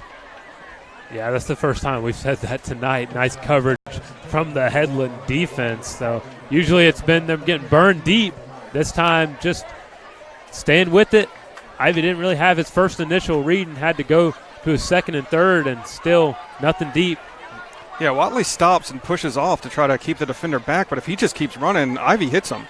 Like, that was a good throw by Ivy. Watley just, I think, kind of panicked when he saw Ivy scramble, not expecting a good pass. So 3rd down, 18. Ivy looks left. He's under heavy pressure again, comes to the right now, tries to tuck it. Going to be dropped for a sack that time. A late flag comes in. The sack is actually by the quarterback, number 4, Tyler Daly. We'll have to see what the flag is, though. Yeah, Ivy trying to make a play. Probably should have just thrown that one away. Personal foul against Catholic. I would think Headland would decline that penalty. Yeah, it was a face mask on one of the offensive linemen trying to protect their quarterback. It just extended the play too long. No one opened up. So basically a coverage sack, because that's going to go down as a loss of 5 on the play. Personal foul. They're declining it. They're going to go with the sack back here at the 40-yard line. And Catholic's going to bring in the punting team. So great stand by the Headland defense after their offense gives away the ball deep in their own territory. They're going to force a punt. Danzy back to receive, and the way we saw him do that kickoff return, you gotta make sure your coverage is sound. It's kind of a short field, so the punter's not really going to outkick his coverage. So I expect this one either to go in the end zone or a fair catch. Papanastis to do the punting here for the Knights. No pressure, playing a little defense safe. Kicks this one towards the sideline on the near here, but it's going to go into the end zone about 5 yards deep. So the Rams will get the ball on their 20-yard line to start out. So Catholic are unable to cash in the turnover for points. And coaches down here patting Papanastis on the back. They were trying to get him to look like go for that coffin corner, was unable to do so. The angle was correct, just a little bit too much mustard on that one. So 1st and 10 for Headland. They've obviously been trying to avoid the middle of the field in the area of Burt and Dudley tonight, but they've had a hard time stretching the field or sustaining some success on the outside. And they were driving the ball really well on their first drive. They had that holding penalty, which set them back. Then they had a couple other plays that weren't executed. They got a first down before that play. That was a 1st and 10 play where they tossed it backwards, so they just need to get positive yardage. Danzy gets the handoff, tries the right side. Nothing happening there. Gets back to the line of scrimmage, and that's it. We'll see how they operate without Galloway, as he was injured on that last play on their last offensive drive. Yeah, and that was Burt on the stop for Montgomery Catholic. 2nd and 10, 7.5 left here till halftime. Catholic 14, Headland nothing. Thursday night lights here on the Extermatech Pest Control Game of the Week here. You're watching the Montgomery Sports Network. This time they're going to go trips to the near side here. 3 receivers. First time we've seen that formation tonight from the Rams. And the quarterback, Daly, pulls it. Going to get some positive yardage. Thrown down out to about the 23-yard line. I'll bring up 3rd down and about 7. I don't agree with that. You run your quarterback right up the middle. You had, like you said, you had 3 receivers on the far side. There was just 2 guys out there on the perimeter for him. If you send out a quick bubble screen, you got 2 guys blocking and 1 guy running. That goes for probably a big gain if you get the blocking right. But you run it up the middle, which hasn't been working all night. And by all means, your quarterback. 3rd down, same formation again. This time, Danzy's going to throw it out here. Has a receiver, and it's going to be a 1st down catch there for number 18, Spencer Bach. So there's the play call you wanted. 10 yards and a 1st down for the Rams. And it looks like the Catholic defense noticed that on the first initial play when they had 3 guys out there and just 2 defending it. They had a little extra person out there to defend it. It still goes for a 1st down, which is big for the Headland offense. So first completion of the night for the Rams, 10 yards on the little quick screen, bubble screen. Yeah, Kareem Saylor with that catch and run. And like you said, Joseph called it earlier, they had the bubble screen. They only had 1 defender out with a safety 10 yards back. They empty the backfield here for Danzy. Some confusion, still 8 on the play clock. They got enough men on the line of scrimmage, but the quarterback draw all the way. And Catholic is not fooled at all as they are staying at home and making a play on the defensive end on the far side over there. Number 9 making the tackle for Catholic. That is Patrick Ryan. Yeah, Patrick Ryan was in on that fumble as well, forcing that fumble. That was a great play in the backfield to stop Danzy for a loss of 3, looks like. 2nd down and called a long 12, short 13 for the Rams. Danzy's going to stay in the backfield. Looks like Galloway's back in there also. That's good to see for this Headland offense. He's the big bruiser. Danzy's going to roll the pocket. He's under heavy pressure. Cannot escape. Oh, he does escape it, excuse me, and he is loose across the 40. Great effort by Tyler Danzy. Looked like he was going to be dropped well behind the line. He escapes the 2 tackles. Picks up positive yardage, making a 3rd down and short for the Rams. Marcus Dees is going to have nightmares about that play as he had Danzy dead to rights and just could not finish the job. So Danzy able to escape trouble, picks up 7, maybe 8 on the play, 3rd and 3 from the 41. They got to get out to the 44. We're under 5 minutes to play here in the 2nd quarter. I really do not know how Danzy escaped. They had a spy on him. What he does, he gives his offense a great chance to move the chains on 3rd and 3. Going to motion Bach, but the quarterback Daly takes it. He might have got 1. That's it. 4th down and a long 2 here for the Rams. If I'm the Rams, I think about going forward in this situation. You're down 14, 4.5 to go. Your defense has already shown they can make a stand in their own territory. And if Montgomery gets the ball back, I mean, it could be 21-0 heading than half. The ball game could be over. And Catholic's going to get the ball to start the third quarter also. So 4th and 2, 4:15 left till halftime. And the Rams are going to do as you said, Matt. They're going to go for it here. And I want the ball in Tyler Danzy's hands. Daly has tried to run it and been unsuccessful. Quarterback sneak. Daly's going to get it, though. If they give him forward progress, he's going to have it out to the 45. So he calls his own number, looks like. Much more success than Garantano on Saturday night against Alabama. So 3 yards and a first down for Headland. Well, he held on to the ball, so that's automatic success right there. But didn't have to break the plane either. So. He did not. This is true. But he hit the Montgomery Catholic defender. I believe that was Dees again, and just kind of squirmed out of it and shifted to his left and was able to fall forward. And forward progress, it was given. They pushed him back, but not before he had gotten the first down. Don't think Catholic defense would have dreamed that Daly would do a QB sneak. Danzy throws a quick pass out there. It's a one-hopper, goes incomplete. So they try the same screen pass back to the right, and it goes to incomplete. It'll bring up 2nd and 10. Clock stopped with 3:33 till halftime. And just not sure why we haven't seen Daly thrown. If you're going to start him at quarterback, he has not had really the opportunity to throw yet. Danzy has been kind of the designated passer in this situation. Yeah. But and actually the highlights I watched for this game, I didn't get a whole lot of game film on Headland, but Daly was actually catching passes in the game I watched, a couple of them. So yeah, we were expecting DeAndre Newman to be the quarterback. There's a double handoff here. Coming to the near side is Bach. Lowers the shoulder, gets what he can, out to the 49, so he's going to pick up 4, bring up 3rd down and about 6. So Melton's been beat a few times playing cornerback. Check that Melton, my bad, Melton on the carry. Yeah, he just got his opportunity on offense and showed that he could contribute to this game. So 3rd and 6 off the double handoff. We got a whistle. Looks like the equipment issue for Daly. He's going to have to come out of the game here on this 3rd down play. I wonder if it's a blood issue, if he got scratched or has like a little nick somewhere. If they see blood, they have to send him to the sideline. They can take a timeout and patch him up, but they're actually going to send in the receiver, number 11, Preston Money. And so we'd likely see Danzy taking the snap. So 3rd and 6. Got to figure if they get positive yardage here, they're going to go for it again. 3:23 to halftime. Clock stopped. They'll start on the snap. And honestly, at this position, if they even don't get positive yardage, I think they go for it again. They break the huddle.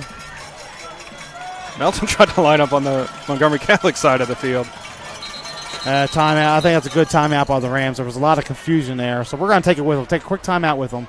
Our score, Catholic 14 and Headland nothing. You're watching the Montgomery Sports Network. Extermatech Pest Control is a small, passionate, and powerful team. If you have bugs bugging you, join the Extermatech family and have peace of mind that comes from the expertise of a professional company and enjoy their personal service. Extermatech is locally owned and operated. They've been bugging the competition for over 15 years. Each and every customer is important to them. Customer service, their number one goal. Call Extermatech, 334-209-4590. And welcome back here to the Montgomery Sports Network, the Extermatech Pest Control Game of the Week. Kane Young here with Joseph Sims and Matt Pellegrin. The Knights trying to go for 10-0 season for Montgomery Catholic. Headland facing a 3rd and 6, trying to get a first down here and keep their slim playoff hopes alive with a victory tonight. 3rd down and 6. What are we looking for here out of Headland on this 3rd and 6 play possibly?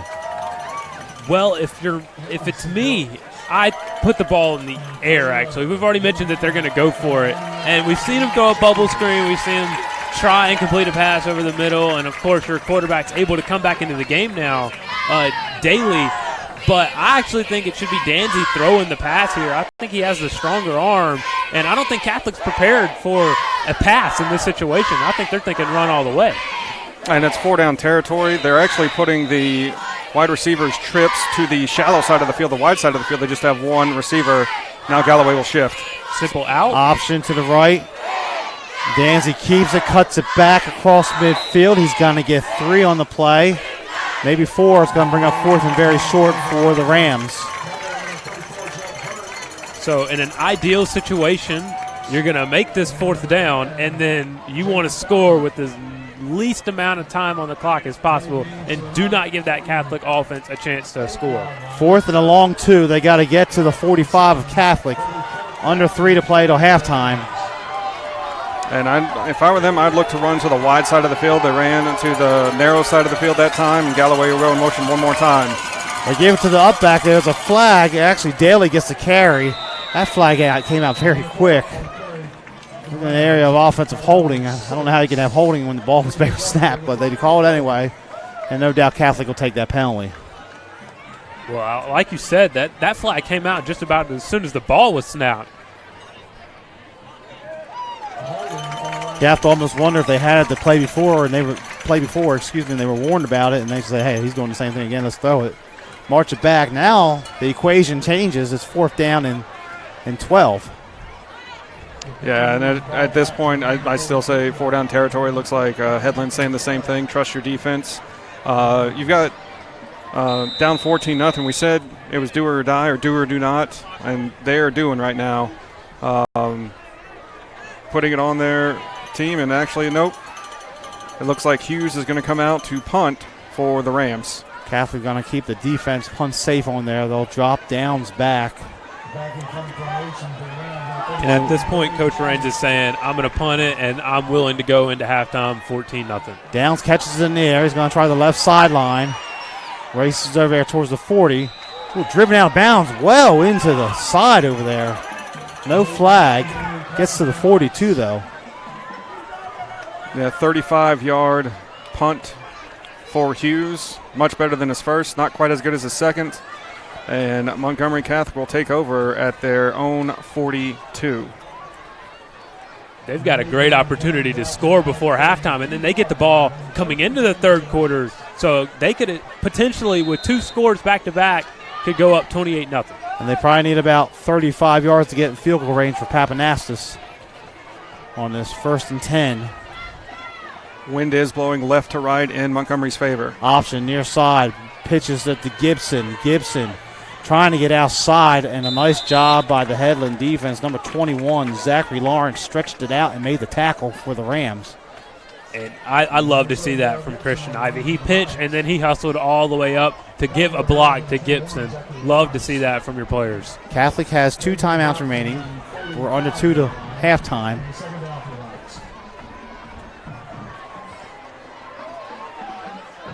Ivey going to look to the left. He's rolling the pocket that way. Throws over there on the stop route, and coming back for the football and making the catch on the far side there is going to be Butler. He's going to have it just short of the 1st down. Didn't get a very good spot. Bring up 3rd down and 1. I thought he had forward progress for the 1st down on his initial catch, but they're saying that he made the contact to go backwards, so they're not going to give him forward progress. 3rd and 1, minute 20. Clock moving. Ivey going to throw it here. He's flushed out of the pocket again. Throws late down the far sideline there. Goes incomplete. He had Carter dragging across the route. Couldn't find him. Bring up 4th down. I think Catherine going to go for this too. Yeah, his counterpart Daly was playing defense, and he was the one putting pressure on Ivey, forcing the long throw. Carter tried to come back for it, could not. Just a good play by the Headland defense. 4th and 1. They bring in the heavy package here. Marcus Dees, number 5. Number 6, TJ Dudley, also known as Bull Dudley. 4th and 1. We saw this on the goal line for Catholic in the short yardage. But Ivey's going to sneak it himself. They're going to give him the push there. 3 yards on the first down for the Knights. 1:06 left till halftime. Yeah, and I think they had it all in their mind that they were going to go for it on 4th down. I think that's why you saw the play call that you did on 3rd down. So good job from Ivey getting the 1st down on 4th and 1, keeping this drive alive, but the clock's still moving. Yeah, 55 seconds, the clock's moving. Catholic does still have 2 timeouts. Slow to get the play in here. They're going to end up wasting about 20 seconds between snaps. Ivey going to roll it here. Looking. Pump fakes. Throws late. Oh, and it goes incomplete. As Headland had a read on that on defense. He was looking for, looked like Watley late in the play, but it'll bring up 2nd down and 10 for the Rams. I don't know what Ivey was thinking as he rolled out, and Watley initially turned around on his break. He was open. Hit him. He waited for something, and Watley just got covered up there from Carter Williams late. Did stop the clock, though. Did stop the clock. 2nd and 10 now, just 39.9 left till halftime. It's almost like they're playing for a field goal at this point. So they're probably going to get inside the 3rd. Play clock's under 10. Home crowd below us making some noise trying to tell them to hurry up. Ivy's going to look to throw. Goes over the middle here. It's thrown high and incomplete. Looking for Butler on the post route and bring up 3rd down and long. And he had Butler wide open. Butler had a step on his defender in the middle of the field, a good pass, and he runs for additional 5-10 yards before he's touched, to be honest with you. And if he can make a break, I mean, that's a touchdown. But they have 2 timeouts, so they can attack the middle of the field. I like the look by Ivy. Just got to be a better throw. So 3rd and 10, 35.7 left till halftime. Ivy's going to roll here. They're going to set up a screen on the backside here. Headland is all over it. Great defensive job there on the far side for the Rams. Great play there. Number 14 staying at home. He was all over that. Obviously good scouting there. Carter Williams making the play. A loss of 5 and it's 4th down. You got to call timeout. They're probably going to try to just heave it to the end zone maybe. Not give Headland a chance to get the ball back. We know Ivy's got the arm for it. Look for about 4 seconds, 3 seconds before the timeout is called. And that play by Williams, that's the play that was made on Monday and Tuesday in film study and on the field. So good job by the Rams. No. Is there a timeout or no? No, they're letting the clock. No, he called timeout. The side judge over here called timeout. They're going to have to put some time back on the clock. Headland's running off. Catholic's running off. Looked like Coach Blackwell and company did call timeout. 2 seconds, 3 seconds maybe, 2 seconds on the clock. So they fix it on the scoreboard here off to our right in the south end zone. And see if Ivy can heave it. But I agree with you, Matt. I think he has the arm to get it down there, and he also has the tall receivers that can go up and get a football and high point it. But we've seen one of their smaller ones, Cutler, being the one to be able to make the catches. But you got to give the offensive line has got to give him probably 7 seconds for his receivers to get down there. You can probably sprint out right, as he's a right-handed quarterback. And if you're Headland, you just got to put 6 guys on the 5-yard line and just wait for Christian to get there. Catholic to get there. Go ahead. When you get the ball with as much time as they had on the clock, I think if you use your timeouts wisely and you have a little bit of sense of urgency throughout the drive, you could easily get into field goal range at least, or even in the end zone. But no timeouts were called, and almost 20, 30 seconds came off the play clock almost every single play. And now you're hoping for a miracle, throwing it up. You could have had a chance to put this game away early in the 3rd quarter if you score here and then get the ball back and score. Catholic will get the ball to start the second half. Carter lined up at the bottom of the screen. Miles Butler up to the top of the screen. Headland running someone on late, doing press coverage. They're coming after him. Ivy's got to have a chance to throw it left side there. It's not going to have the distance. It's going to be intercepted. And this could turn into something here for the Rams. Working his way up the sideline. Look out. Can he get there all the way? Not quite. There's a flat. That might be a late hit potentially out of bounds. No, the interception there by Tyson Kirkland for the Rams. Returned about 60 yards, but time runs out at the end of the first half. So a nice job by the Headland defense. Twice backs against the wall here in the 2nd quarter to make stops. And our score at halftime is the Catholic Knights 14, the Headland Rams nothing. We're at halftime. We're going to get a break here in a moment, get a word from our sponsors, come back, get some stats here at the second half, get that underway. You're watching the Extermatech Pest Control Game of the Week here on the Montgomery Sports Network.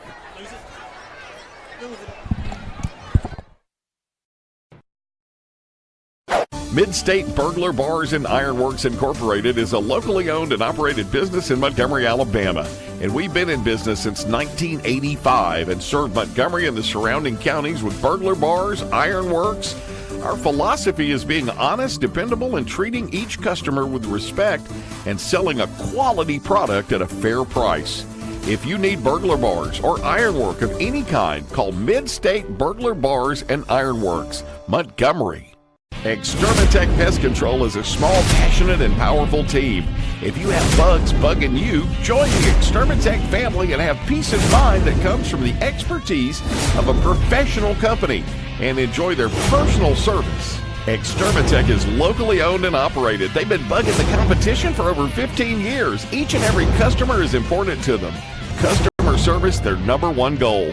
Call Extermatech, 334-209-4590. If you're injured on the job, the law requires your employer to pay your medical expenses and cover your lost wages for any work-related injury. Employers and their insurers often try to deny workers' compensation claims or limit your benefits. Whether you're totally disabled and cannot work or if you've suffered some impairment, attorney Matt Matthews has years of experience litigating. For more information, go to the website protectingalworkers.com. That's protectingalworkers.com. Because of you, I felt hopeless. I know it was a joke, but it still hurt me. Because of you, I felt wanted and not alone in this world. Because you said hi to me on the first day of school, I felt included, and I knew that I was going to be okay.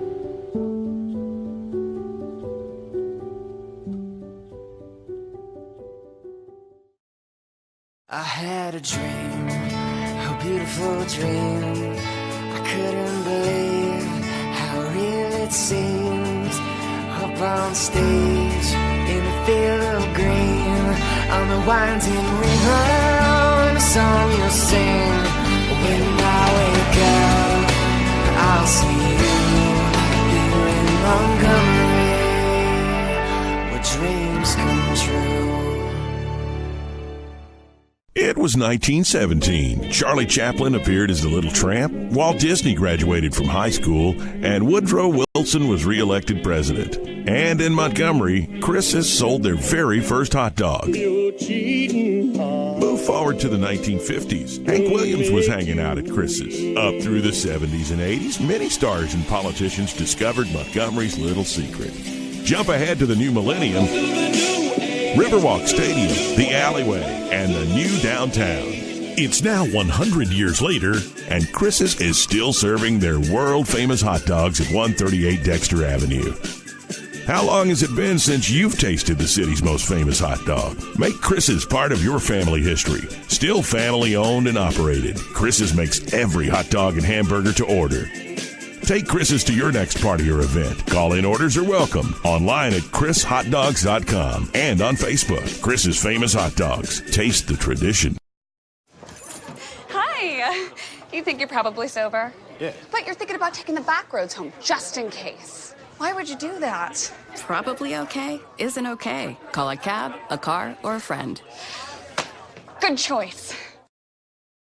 97.9 Jams, the new home of the Ricky Smiley Morning Show. Hey, what up? This your boy Ricky Smiley from the Ricky Smiley Morning Show on my new home, Montgomery, the Gump. ASU, what's up? Throwback Quickie Mix at noon, the live drive at 5, and top 5 at 9. Your favorite jams are on now. Drake, Rihanna, T.I., Nicki Minaj, Chris Brown, and Beyonce are all at 979jams.com. And on your radio at 97.9. Tune in and turn up. 97.9 Jams. La Zona Rosa Hillwood Mexican Cafe, located on Zelda Road, minutes from downtown Montgomery, is one of the area's finest Mexican restaurants.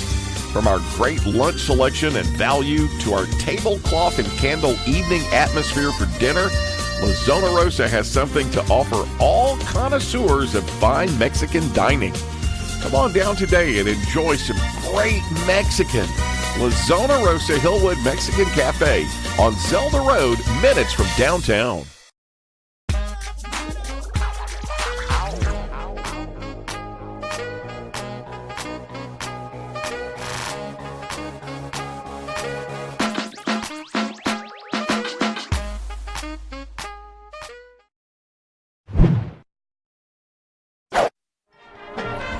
And welcome back to the Extermatech Pest Control Game of the Week here on the Montgomery Sports Network, as Montgomery Catholic has a 14-0 lead over Headland in this Class 4A Region 2 matchup, as the Knights trying to go 10-0.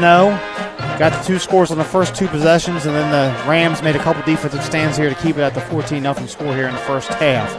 So we're going to take a moment here to thank our sponsors once again here on the Montgomery Sports Network. Our title sponsor again this year, Extermatech Pest Control. Extermatech is a locally owned and operated company with a small, passionate, and powerful team. They are voted the best in Montgomery. If you have bugs bugging you, call Extermatech. They have been bugging the competition for over 15 years at 334-209-4590. Attorney Matt Matthews of ProtectingAlabamaWorkers.com. Workers' compensation attorney Matt Matthews has many years of experience litigating workers' compensation cases in Alabama. If you are hurt on the job, he can help you get the benefits you deserve. Visit ProtectingAlabamaWorkers.com or call 334-721-4878. The Hank Williams Museum, located in downtown Montgomery. This 6,000 square foot museum can be found at 118 Commerce Street. You can take a step back in time and learn about the musical history and life of a Montgomery man who is known as the legendary singer and songwriter Hank Williams. Browse the largest gift shop. Groups are always welcomed at the Hank Williams Museum. Chris's Famous Hot Dogs. Chris's is celebrating its 102nd year in business in the capital city. They are located just steps from the state capitol at 138 Dexter Avenue. Chris's also caters. Have Chris's Hot Dogs at your next meeting or event. Chris's Famous Hot Dogs. Taste the tradition. Call orders in advance, 334-265-6850. And here is Joseph with the rest of our sponsors. We'd like to thank Midstate Burglar Bars and Ironworks. Midstate Burglar Bars and Ironworks is a local owned and operated business. They have been in business since 1985 and have served Montgomery and the surrounding counties. Midstate builds and installs burglar bars, AC guards, hand railings, fencing, storm doors, and more. Make sure to check out their decorative handrails, a true work of art. Call Midstate at 334-313-9015. And La Zona Rosa Mexican Cafe, located at 2838 Zelda Road, minutes from downtown Montgomery, is one of the area's finest Mexican restaurants. Check out their great build-your-own lunch and dinner selections and updated menus. Make La Zona Rosa your choice for authentic Tex-Mex and Salvadorian cuisines. Open Monday through Saturday. Call 334-274-1153. And Delta Printing and Sign Company. Delta Printing and Sign Company opened in 1979 and is still local and family owned. As a second-generation business, they have stayed true to their roots. They get to know their customers and take pride in helping meet their printing needs and stay within their budget. Their goal is the same as it was when they first opened, to provide a quality product at a competitive price, accompanied with exceptional customer service. So remember, no matter what it is, when you need signs, printing, direct mail, let Delta do it. Call 334-271-COPY. And our media partners, the stations of Blue Water Broadcasting, News Talk 93.1, KISS FM 97.9 Jams, Bama Country 98.9, Yo 100.5, Classic Country The Possum, 104.9 The Gump, and 107.1 The Vault. They are local folks helping local businesses. Call them today and let them help your business. Call 334-244-0961. And we'd also like to thank Mac the Camera Guy, Mac the Camera Guy Photo Booths. Visit MacTheCameraGuy.com for all your photo booth needs for weddings, proms, corporate events. He will get you hooked up. Visit MacTheCameraGuy.com for all your photo booth needs. So we're about halfway through the intermission here. We're going to take another quick timeout. Come back, look at some stats, talk about the first half. You're watching the Extermatech Pest Control Game of the Week here on the Montgomery Sports Network. Extermatech Pest Control is a small, passionate, and powerful team. If you have bugs bugging you, join the Extermatech family and have peace of mind that comes from the expertise of a professional company, and enjoy their personal service. Extermatech is locally owned and operated. They've been bugging the competition for over 15 years. Each and every customer is important to them. Customer service, their number one goal. Call Extermatech, 334-209-4590. If you're injured on the job, the law requires your employer to pay your medical expenses and cover your lost wages for any work-related injury. Employers and their insurers often try to deny workers' compensation claims or limit your benefits. Whether you're totally disabled and cannot work, or if you've suffered some impairment, attorney Matt Matthews has years of experience litigating. For more information, go to the website protectingalworkers.com. That's protectingalworkers.com. All right, Monroe, you ready? Monroe.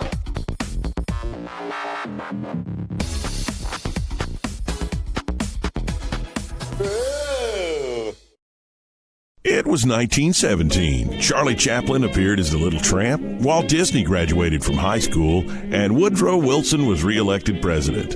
And in Montgomery, Chris's sold their very first hot dog. Move forward to the 1950s. Hank Williams was hanging out at Chris's. Up through the 70s and 80s, many stars and politicians discovered Montgomery's little secret.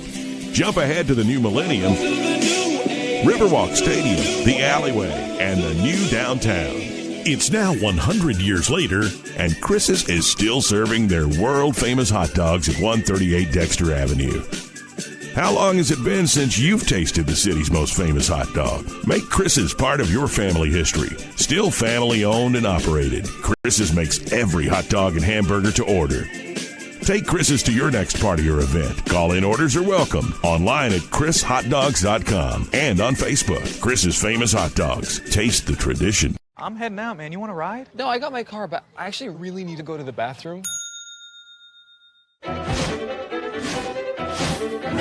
Dude, are you okay? I am definitely buzzed.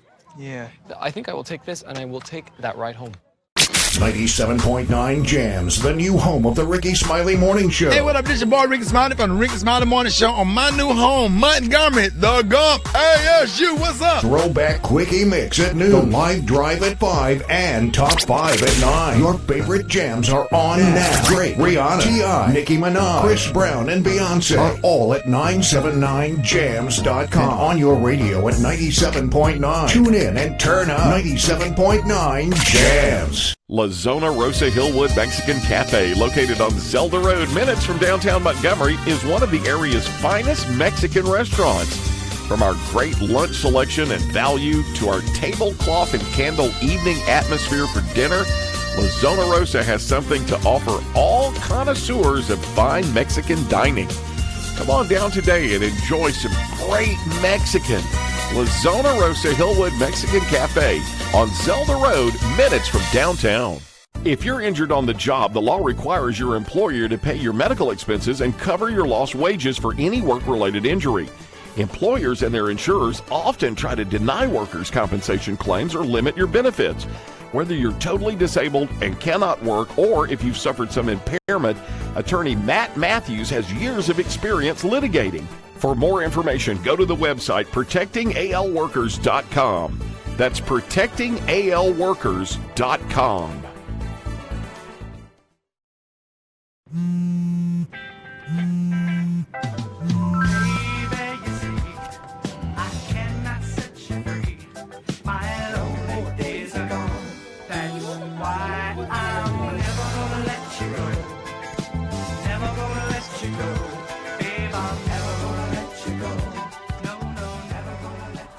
Here you go. Thank you. Thank you.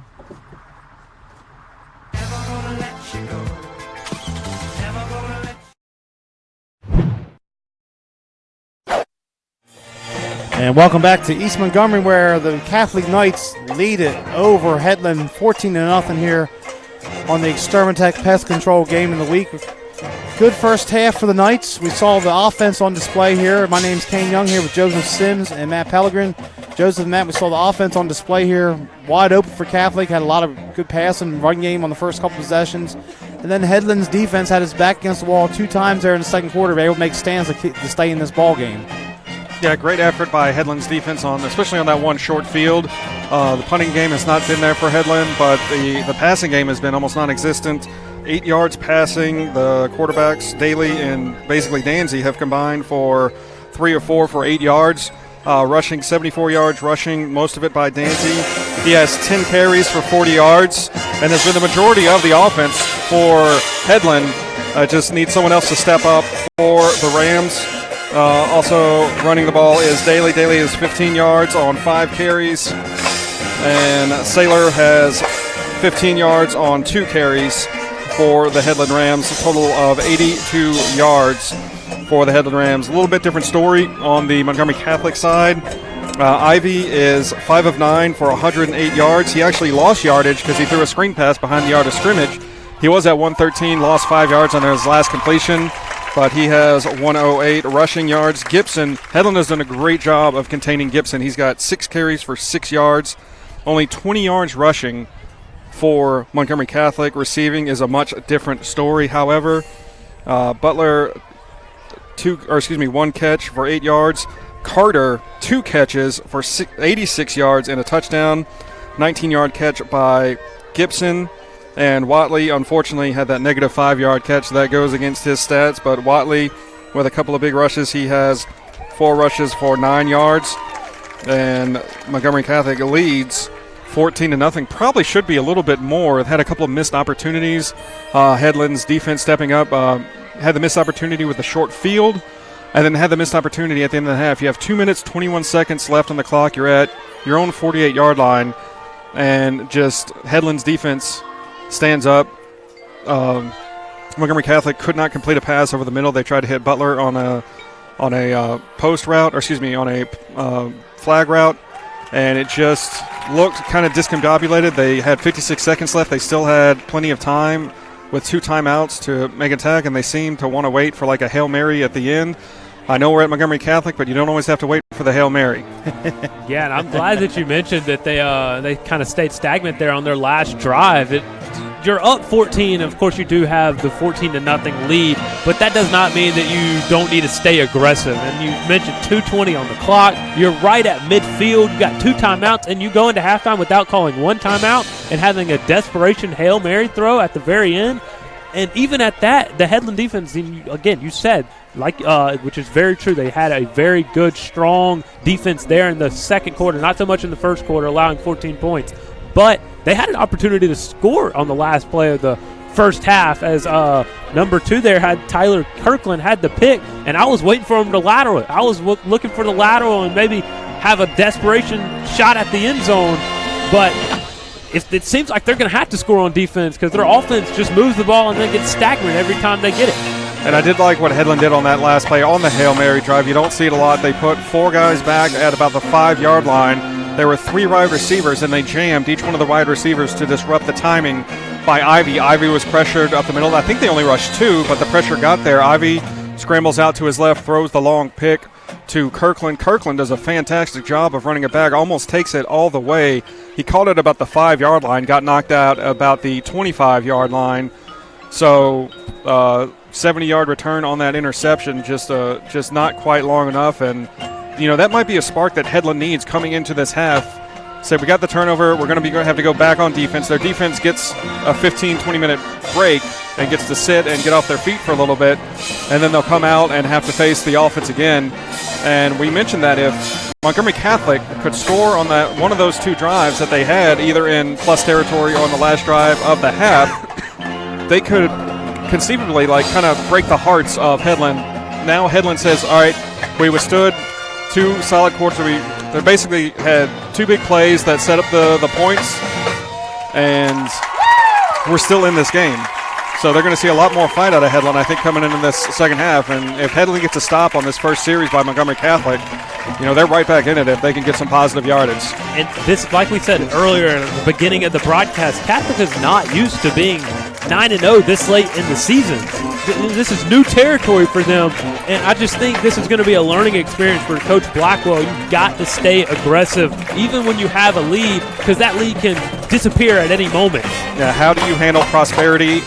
It's one thing to handle things when chips are down, because a lot of times we're in that position a lot, but when you're being prosperous, when you're doing well, sometimes it's you kind of are in a quicksand situation where you're or duck on a pond where it looks calm on the surface, but your feet are twirling a mile a minute trying to get bearing. So right now we'll see what Montgomery Catholic comes out with. I mean, they haven't been able to get the running game going. They need to get the running game established, and we'll see what Montgomery Catholic does. Okay, we'll take a quick timeout here. Get ready to start the second half in just a moment. You're watching the Extermatech Pest Control Game of the Week here on the Montgomery Sports Network.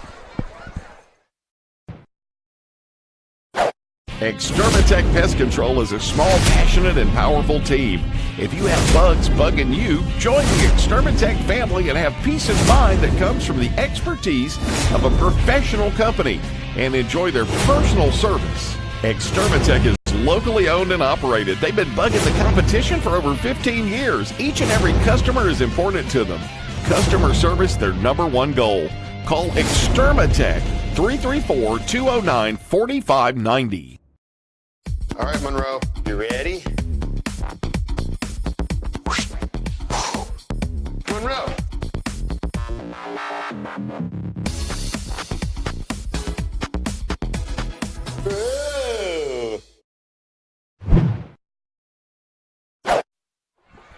And welcome back to the Extermatech Pest Control Game of the Week here on the Montgomery Sports Network. My name's Kane Young here with Joseph Sims and Matt Pellegrin. We'll get ready to start this third quarter.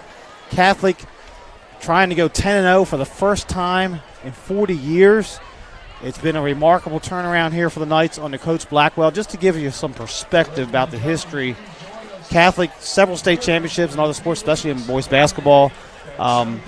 Coach Blackwell won a region championship 2 years ago. They finished second. The Headland lost a heartbreaker last year on the road. But in the 73 years history of this program in terms of football, they only have 11 playoff appearances. Coach Blackwell has 3 of those. They only have 5 playoff wins in the history of the school. Coach Blackwell has 2 of those, and he's going to add to that this year, barring something unforeseen, as it's just been a remarkable turnaround here for the Knights the last couple of years. Headland, what's at stake for them here in the second half?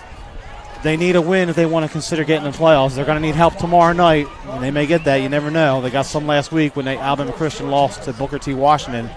But Headland definitely has come out here lights out to try to get in this game. They want to have any chance of extending their season here in 2019.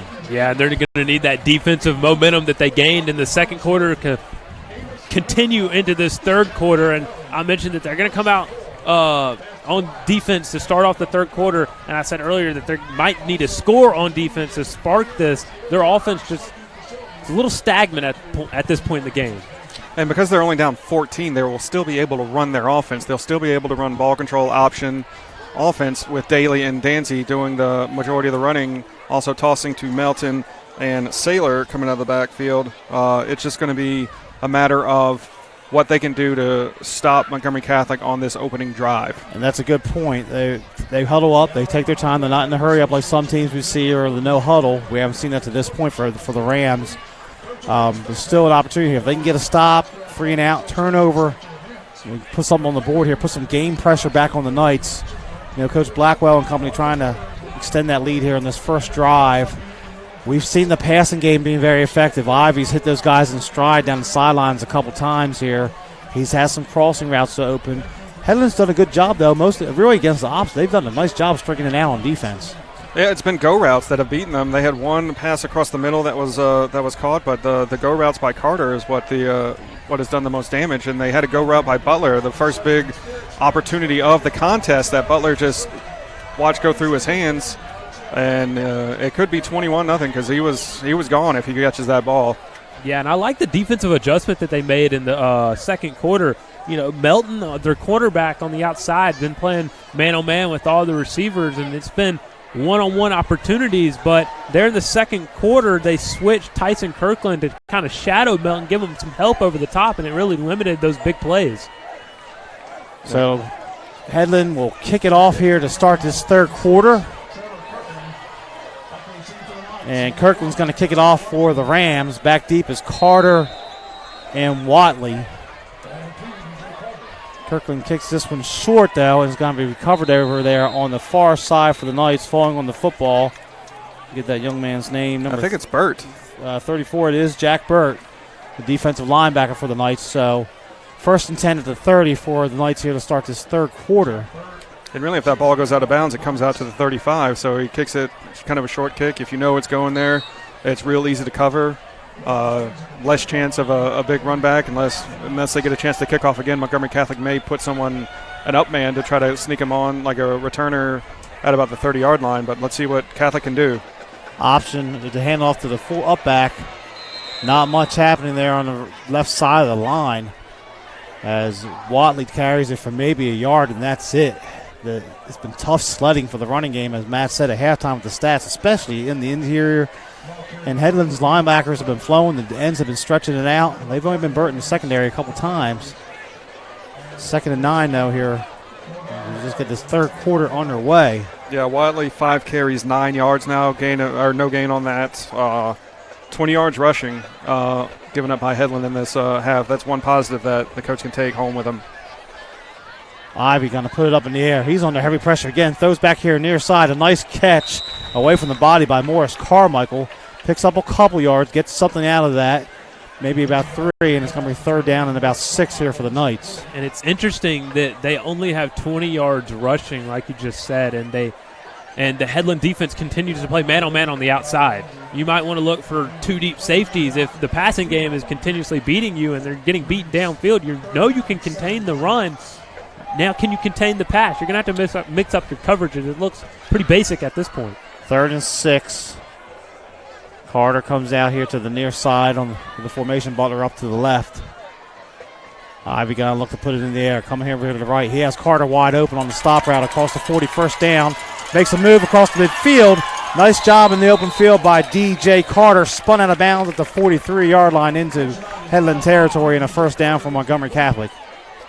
Well, a little bit of confusion there on the outside. It was man-on-man. There were two guys out there. Kareem Saylor and Melton were out there. Both of them took the deep route and left Carter open on the stop there on the sideline, and he puts a little shake and bake and gets the first down. With that catch and run, Carter goes over 100 yards on the night receiving. 1st and 10 at the 44. And that's something I'd like to see Catholic do more. Ivy's got an option, keeps it. Now tries to cut it back. It opens up for him here across the 40. Comes outside. He's still loose.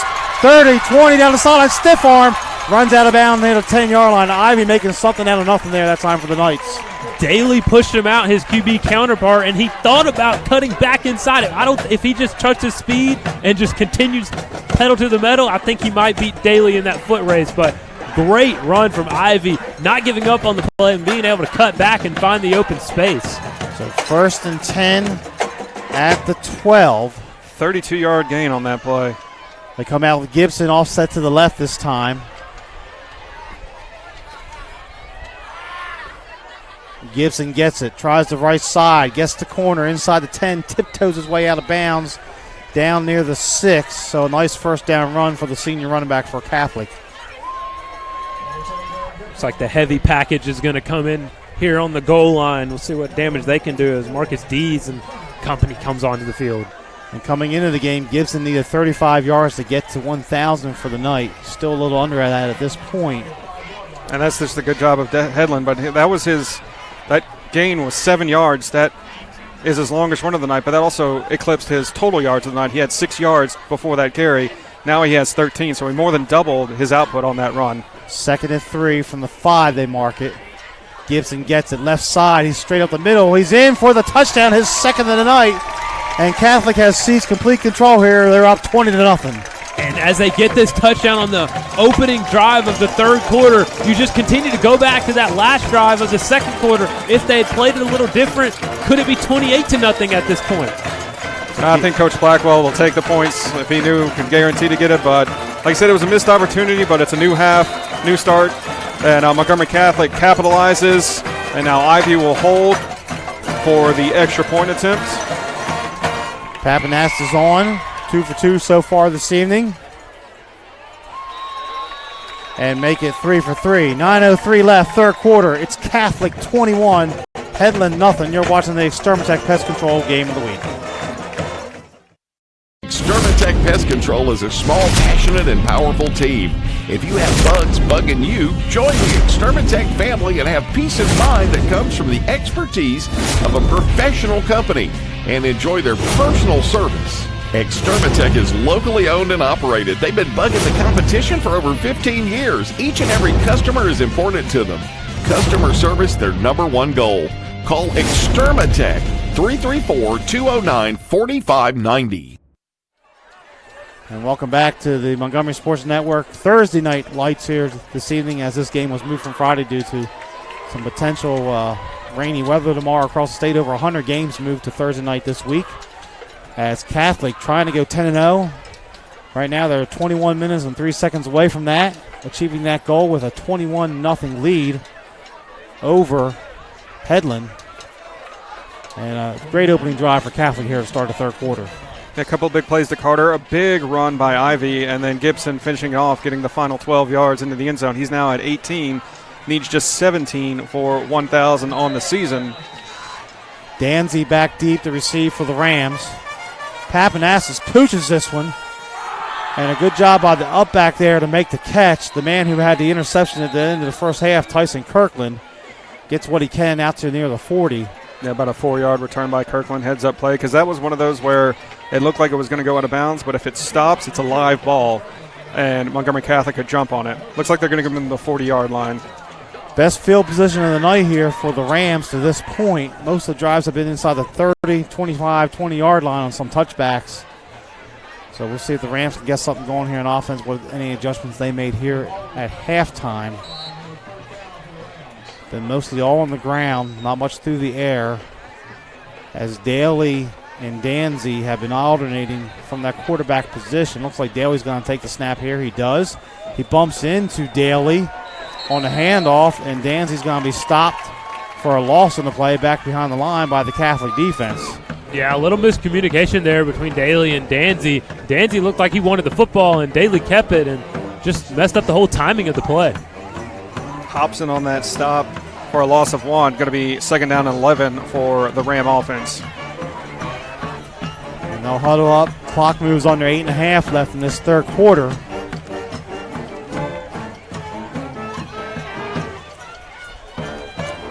Again, they'll come with the trips for the moment here. They're flipping the line. They're going to overload the line to the right. Now they got a man in motion. That is Bach. Low snap to Danzy. And Danzy's in all kinds of trouble. Quickly dropped behind the line. Number 5, Marcus D's getting in there.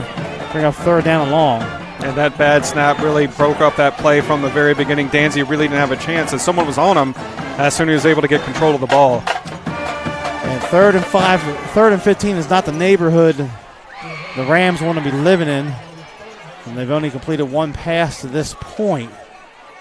Got to think they take a shot down the field here at some time.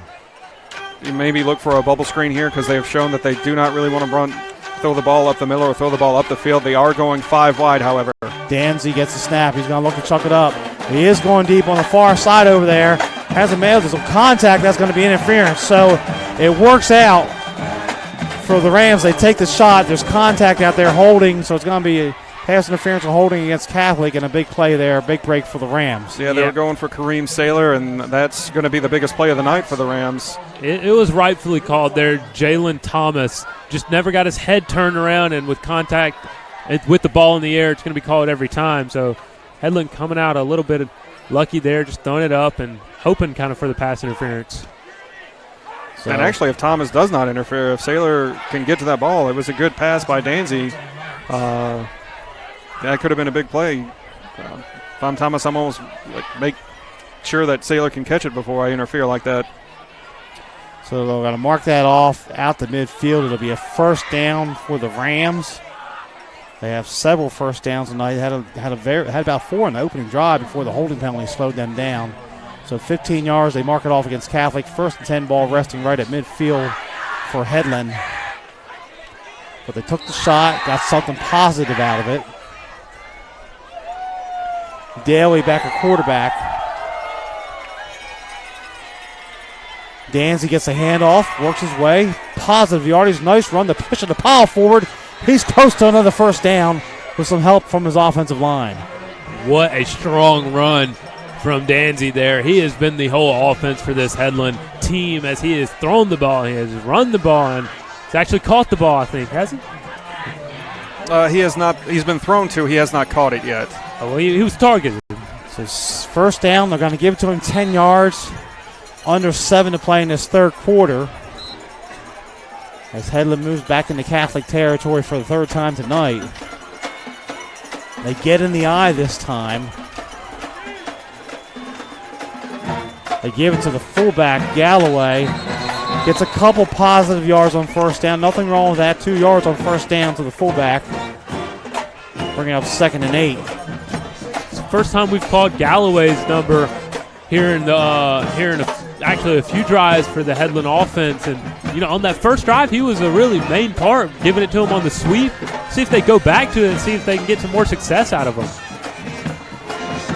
Approaching the midway point of the quarter, number 3. 2nd and 8 at the 38. They go back to the shotgun. Danzy's going to call the signals this time. He's going to call his own number. Falls forward across the 35, so the gain of 3.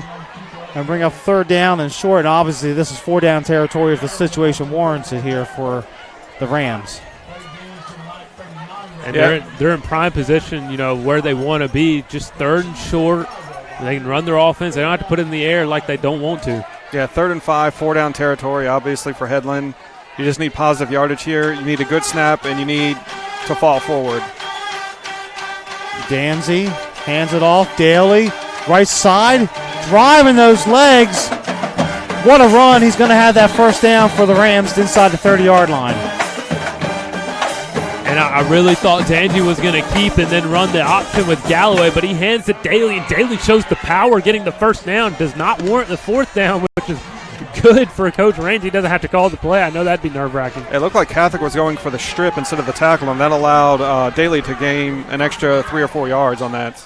So 1st and 10 at the 29 for the Rams. 5 minutes left here, and the clock is moving in this 3rd quarter. Danzy back at quarterback. They're going to motion Galloway behind the formation. They're going to roll the pocket there. Danzy's looking to throw. Oh, he's in some trouble. Cannot escape it this time as the Catholic defense is all over it. Number 9 with the initial contact, Patrick Ryan for Catholic. Yeah, and D's also in on that play. Slow to get up, but he seems to be okay. Might have just taken a little bit of friendly fire from one of his defensive mates. Play's going to lose 9 yards, 2nd and 19, all the way back to the 38. Despite the quarterback changing a lot for the Headland offense, I really like Danzy as the starter and what they're able to do with him. Run some QB power. He has the stronger arm, it looks like. Yeah, I like keeping him there. And the film I saw this week, I didn't get to see a lot. He was throwing the ball. Here's a double handoff, inside handoff to Galloway. Galloway trying to make something out of nothing. Going to get a yard or 2 on the play, and that's it. But Danzy was the quarterback on the highlights I saw from the 2 games I watched. And he had a couple touchdown passes. In fact, he threw one to Daly in what I was watching. So we fully expected to see him. Granted, that was a small sample size, but I'm with you, Joseph. They just seem to have a lot more happening when he's a lot more options when he's a quarterback. And like you said, you saw on the highlights, Daly caught a touchdown pass. Maybe he's more natural at the wide receiver position. If he's going to line up at the wide receiver position on this play. 3rd and 18. They got to get to the 19-yard line. Ball resting here. They fake the handoff. Danzy runs out, throws it late over there, has nobody open. Good coverage by the Catholic defense. Good pressure and good coverage, and it's 4th down. And as I just complimented Danzy at being a quarterback, he had an open man on the post early there. If he hits him, it goes for a first down. If he doesn't, then you see the outcome, and it's 4th and 18. Yeah, pressure put on by Alexander Green. And I think he probably should have stepped up in the pocket, but he breaks out to his right to the wide side of the field, where Catholic had put their defense expecting that. Like Joseph said, he had a man open. He just didn't see him. If he steps up in the pocket, he might do a better job of seeing the wide open man. But that's the situation when you have split time at quarterback and split time at running back. You don't get to naturally progress. They empty the backfield. Going to toss it up here left side. Looking over here on the far side. Is going to be intercepted, or they're going to say out of bounds. They're going to say incomplete. I believe good coverage by Catholic. It's actually better that they don't intercept it. They'll get the ball turned over on downs up here at the 37, 38-yard line, so the Catholic defense makes a stand. Yeah, targeting Melton at about the 15, and Catholic fortunate that it wasn't intercepted because they'll get much better field position starting at their own 37. So the nice takeover on downs. 3:23 left 3rd quarter. In command here, 21-0 over Headland. Headland beat Catholic last year to win the region title in a game between 2 undefeated teams in region play last season. And the Rams were victorious and able to get the trophy. Here's Watley in motion. Gibson gets the handoff, has a lot of room across the 40, 50, still going. Driving through the defense, spinning across the 40 now, all the way down to the 39-yard line. So a nice first down run for Gibson, and that should have put him over the 1,000-yard mark for the season. I really like that run from Gibson there. He hit the hole perfectly, and he beat the man to the inside and just gashed that defense for a big first down. Yeah, 25-yard run. He's at 43 yards on the game, so that puts him over 1,000 for the year.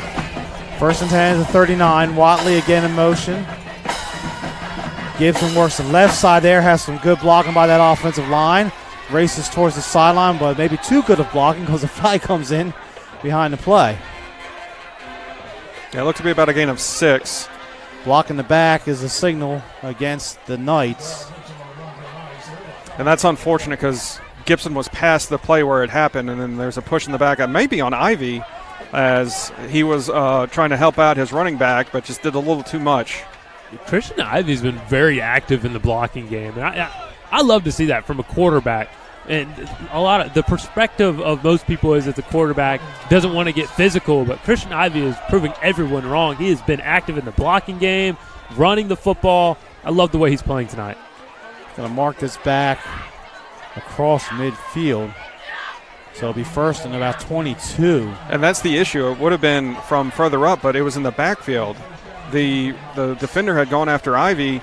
Gibson had gone past. The defender goes to go after Gibson, and Ivey pushes in the back. Well, Ivey was 4 yards back from the line of scrimmage, so it's going to be first down and 22 instead of the gain by Gibson. So Ivey gets the call. He runs from the sideline here. Coach Blackwell had a question about that. It looked like about the marking of the penalty, but as Matt said, correctly enforced here from behind the line of scrimmage.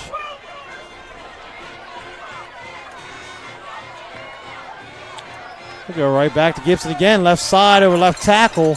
He's going to get that yardage back, lost on the flag, just about all of it. Now down to the 40, bring up 2nd and 11.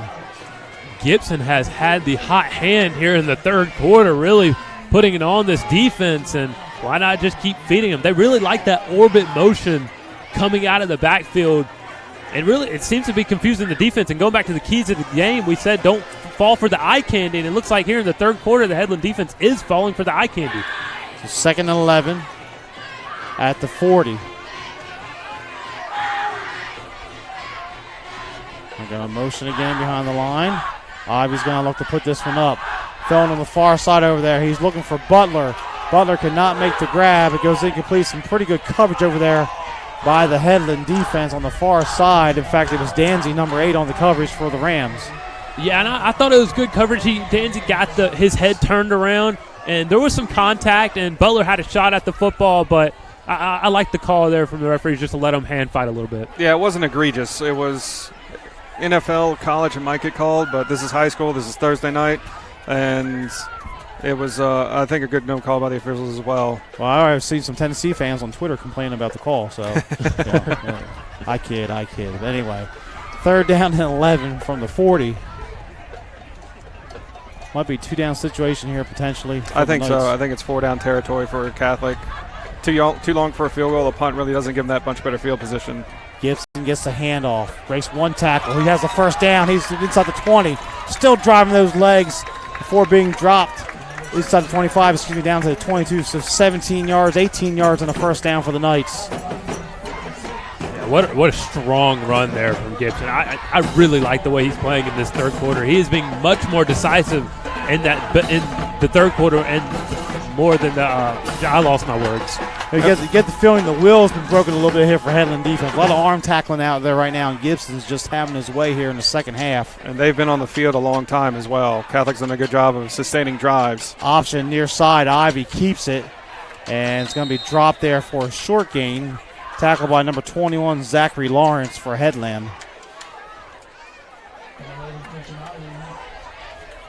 Gain of 3 on that. And Ivey comes back to the sideline here to get plays. Jeremiah Cobb checking into the game here for Catholic, number 23. As we approach the 1-minute mark of the third quarter here in East Montgomery on Vaughan Road. Yeah, Ivey now 6 carries for 33 yards, just over 5 yards a carry for the quarterback. Gibson gets it.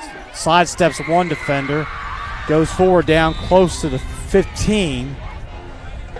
That'll take us to 3rd down and short for the Knights. Gibson's looking for the hat trick in touchdowns tonight.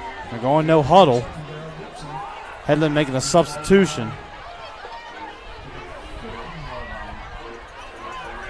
Now Ivey turns to the sideline. Play clock still has 20 on it. Game clock has 30.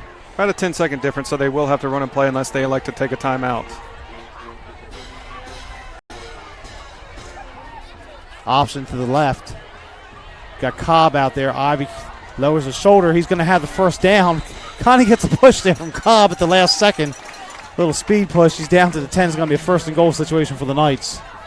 This is the 3rd or 4th time I've seen it happen to both defenses as the ball carrier is running towards the sideline. The defense just kind of thinks that he's going to run out of bounds, but there's a lot of room over there on the sideline, and he turns the shoulder, gets upfield, and gets the first down, stops the clock with 13 seconds. Ivy takes those long strides, gets out there pretty quick. And it does stop the clock going to bounds, so we will have at least one more play here in the third quarter. Gibson in the backfield by himself for the moment.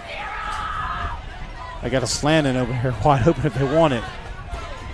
But they're going to give it to Gibson. If it ain't broke, don't fix it. He drives the pile forward here on the last play of the third quarter as the clock is going to hit triple zeros with Catholic threatening to score again. Our score at the end of 3. It's Montgomery Catholic 21, Headland nothing. You're watching the StormTech Pest Control Game of the Week here on the Montgomery Sports Network.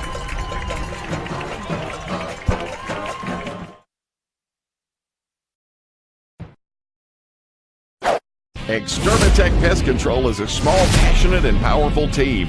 If you have bugs bugging you, join the Extermatech family and have peace of mind that comes from the expertise of a professional company and enjoy their personal service. Extermatech is locally owned and operated. They've been bugging the competition for over 15 years. Each and every customer is important to them.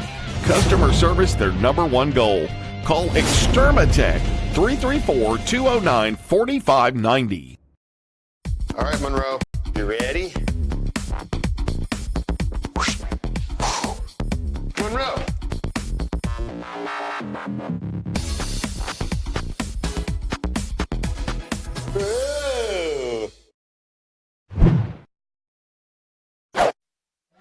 And welcome back to the StormTech Pest Control Game of the Week. Montgomery Catholic threatening to score again. They lead at 21-0. My name is Kane Young here with Joseph Sims and Matt Pellegrin. And the Knights 12 minutes from going 10-0. Yeah, and I know they're all looking forward to it, but they still got 12 minutes of football left in front of them, so don't want to get too hypey, even though they might be looking at a 28-0 lead here in a few seconds. And you got to think they get at least a field goal out of this. 2nd and 7. Headland defense has got a little bit of a breather with the changing of the quarter. They go up 24-0. Headland still has hope if they go up 28-0. The game is basically over, and the only question is, does Montgomery Catholic pitch a shutout on defense? Heavy package in there for the Knights. They bring in number 5 Dees and number 6 Dudley to lead in front of Gibson. We've seen them score twice out of this already tonight. Gibson gets it left side. He's bet in the middle. Stood up that time, maybe gets a yard, and that's about it. Bring up 3rd and goal for the Knight offense, excuse me.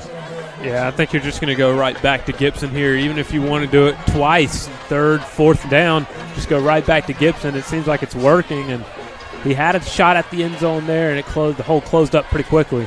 And because Gibson stays on the left side of the hash, you can have the sprint out right option. You have the play action pass because we can see Ivy can throw. We've seen Ivy run. So the playbook is wide open right now for Coach Blackwell. It's a tall sweep. Gibson trying to get the corner, racing towards that goal line. He's tackled. He's going to be down just short of the goal line. Oh, wow. Yeah, almost at the 1 foot line. I really thought Gibson would just lower the shoulder and plow through. He had the blockers in front of him, but he went for the foot race to the end zone and just fell short of the goal line. Yeah, if he cuts it back about right where the G is on that field, I think he walks in, but he tried to go wide, and the Headland defense did a good job of stringing it out and making the tackle before the end zone. But it's 4th and about a foot to a touchdown. QB sneak maybe? Ivy under center is looking that way. He's got big number 71 in there. Chase Little with him at left guard. But they're going to turn the handoff to Gibson, and Gibson rolls across the goal line for his 3rd touchdown of the night, and Catholic in front 27-0. So Gibson gets the hat trick on 4th down, extends the lead to 27-0, and like you said, Matt, now you're just looking for the shutout. And Papanas is on to attempt another extra point for the Knights. And just a great power football play. Ivy could have kept it himself, gone over, but they trusted Gibson. They wanted to give Gibson the big night, and he delivered for them. He has really gotten going in the second half. He's got 67 yards rushing in just this half alone. High snap. Ivy gets it down again, and the point after touchdown is good. So our new score, 10:34 left in this one. It is Catholic 28, Headland nothing. We're going to take a quick timeout. You're watching the Montgomery Sports Network. If you're injured on the job, the law requires your employer to pay your medical expenses and cover your lost wages for any work-related injury. Employers and their insurers often try to deny workers' compensation claims or limit your benefits. Whether you're totally disabled and cannot work, or if you've suffered some impairment, attorney Matt Matthews has years of experience litigating. For more information, go to the website protectingalworkers.com. That's protectingalworkers.com. And welcome back here. Montgomery Catholic leading 28-0 on the Extermatech Pest Control Game of the Week. We've seen Catholic here 3 times this year on our coverage. Very impressive. They just have a lot of ways they can beat you on offense. We see them throw it deep. You see them run some option. They get in the middle of the line. They got the short passing game, and then they get in the power eye if they have to. Yeah, and I misspoke earlier. I said it was 67 yards rushing. He said 81 yards rushing in a little over 14 minutes for Montgomery Catholic. So kickoff here, taken, I believe, by Saylor. He's going to work across the 30. I believe that was Melton. Melton that time on the return. So Headland will start out on their own 33-yard line. They had the last drive. They had the big sack after they got down to the 29-yard line, kind of put them behind the chains. That's not a favorable place for the Headland offense. But this Catholic defense, they move pretty well side to side. It's going to take a good, solid football team to beat Montgomery Catholic as we move into the playoffs here in a couple weeks. And I think they can be beat. If a team is willing to commit to running up the middle, Montgomery Catholic has shown to be susceptible up the middle a little bit. When you try to extend the play to the outside is when you're going to get tackled. Galloway spins off one tackle. Nice run by that young man for 5 yards on first down out to the 38. As we approach the 10-minute mark in this contest. Yeah, longest run of the night for Galloway. Bring up second down and 5. As for Catholic in the playoffs right now, the projected brackets have them against Williamson out of Mobile. That could, of course, change. That's not set in stone. Catholic set in stone where they're going to be at. Their opponents still to be determined tomorrow night. Low snap. Daly gets it. He's going to have to try to escape. But he's not going to escape the tackle of T.J. Dudley. And they'll bring up third down and long. Flashback to the first play of the game. Daly was able to corral the fumble and then get positive yards. Now he fumbles and gets negative, and he's still on the ground. Yeah, unfortunately, he's down on the ground. So we're going to take a quick timeout here. 9:38 left in this contest. It's Catholic 28, Headland nothing. You're watching the Extermatech Pest Control Game of the Week. Extermatech Pest Control is a small, passionate, and powerful team. If you have bugs bugging you, join the Extermatech family and have peace of mind that comes from the expertise of a professional company, and enjoy their personal service. Extermatech is locally owned and operated. They've been bugging the competition for over 15 years. Each and every customer is important to them. Customer service, their #1 goal. Call Extermatech 334-209-4590. So the injured player for Headland, Tyler Daly, getting to his feet, being held to the sideline. He plays linebacker on defense. He's been playing quarterback. He's run the ball a couple times. All-purpose player, just a junior, so he's still got another year in front of him here, but good to see him able to walk off on his own power. And that's about the third or fourth low snap we've seen that Daly or Danzy has had to kind of corral, and then they take their eyes off the line. They have to look down to grab the ball, and they look up, and they have 2 or 3 black shirts on them. So it'll be 3rd and 15 for the for the Rams. They got to get out here to about the 43-yard line. We've seen them throw one deep pass that resulted in pass interference. They've only completed, I believe, 1 pass for this evening for the whole entire game. And on 3rd down, they're going to empty the backfield with Danzy at quarterback number 8. Going to throw a quick screen out there to the far side. And making some movement and some nice run there, but it's going to be short of the first down. Yeah, Saylor out there on the catch. Getting the bubble screen, and I know there's 9 minutes on the clock, but down 28 and you're still fighting. You got to start getting out of bounds almost every single play. Yeah, this snap will be well under 9 minutes here. 4th down, and Rams are going to go for it at this point. Last year, Headland won a close game at the end against Catholic to claim that Region 2 title. This year, we thought this game, when we looked at it in the preseason, Mike, had the same stakes. That's not the case, as Catholic has the Region title wrapped up here for 2019 in Class 4A Region 2. We've yet to see Dancy go under center. We've seen Daly do it a few times, but we haven't seen Dancy do it. And we get a timeout here taken by Headland. So we'll keep it right here for the moment. 4th down and about 4 coming up, 3.5, 4 yards. But, for Catholic, number 3 in the state. And they're showing why. They are. And they've been there. They've been in the top 10 all season and gradually moved up. Unfortunately for their part, nobody's really lost in front of them. But they're going to get a chance to win it all in the field and make their way over to Auburn potentially down the road. I know Coach Blackwell will get upset for talking about that far ahead, but we have to look ahead. And in the South, there's a lot of good teams. UMS Wright, American Christian, now Tuscaloosa, 2 of the better teams in the South. Last year, Catholic beat Holtville in round 1. Then they had to go to Tuscaloosa round 2, lost a low-scoring affair up there to American Christian. Both those teams up there in the top 10 also. Out of the North, though, the South looks like the tougher bracket out of the two. In the North, Jacksonville and Hopes Bluff's having some good seasons up north in 4A, as it looks like Headland's going to decide to punt the ball here on 4th down now. But the potential is there for Catholic to make a deep run into the playoffs. And Downs is back deep, standing at his 35.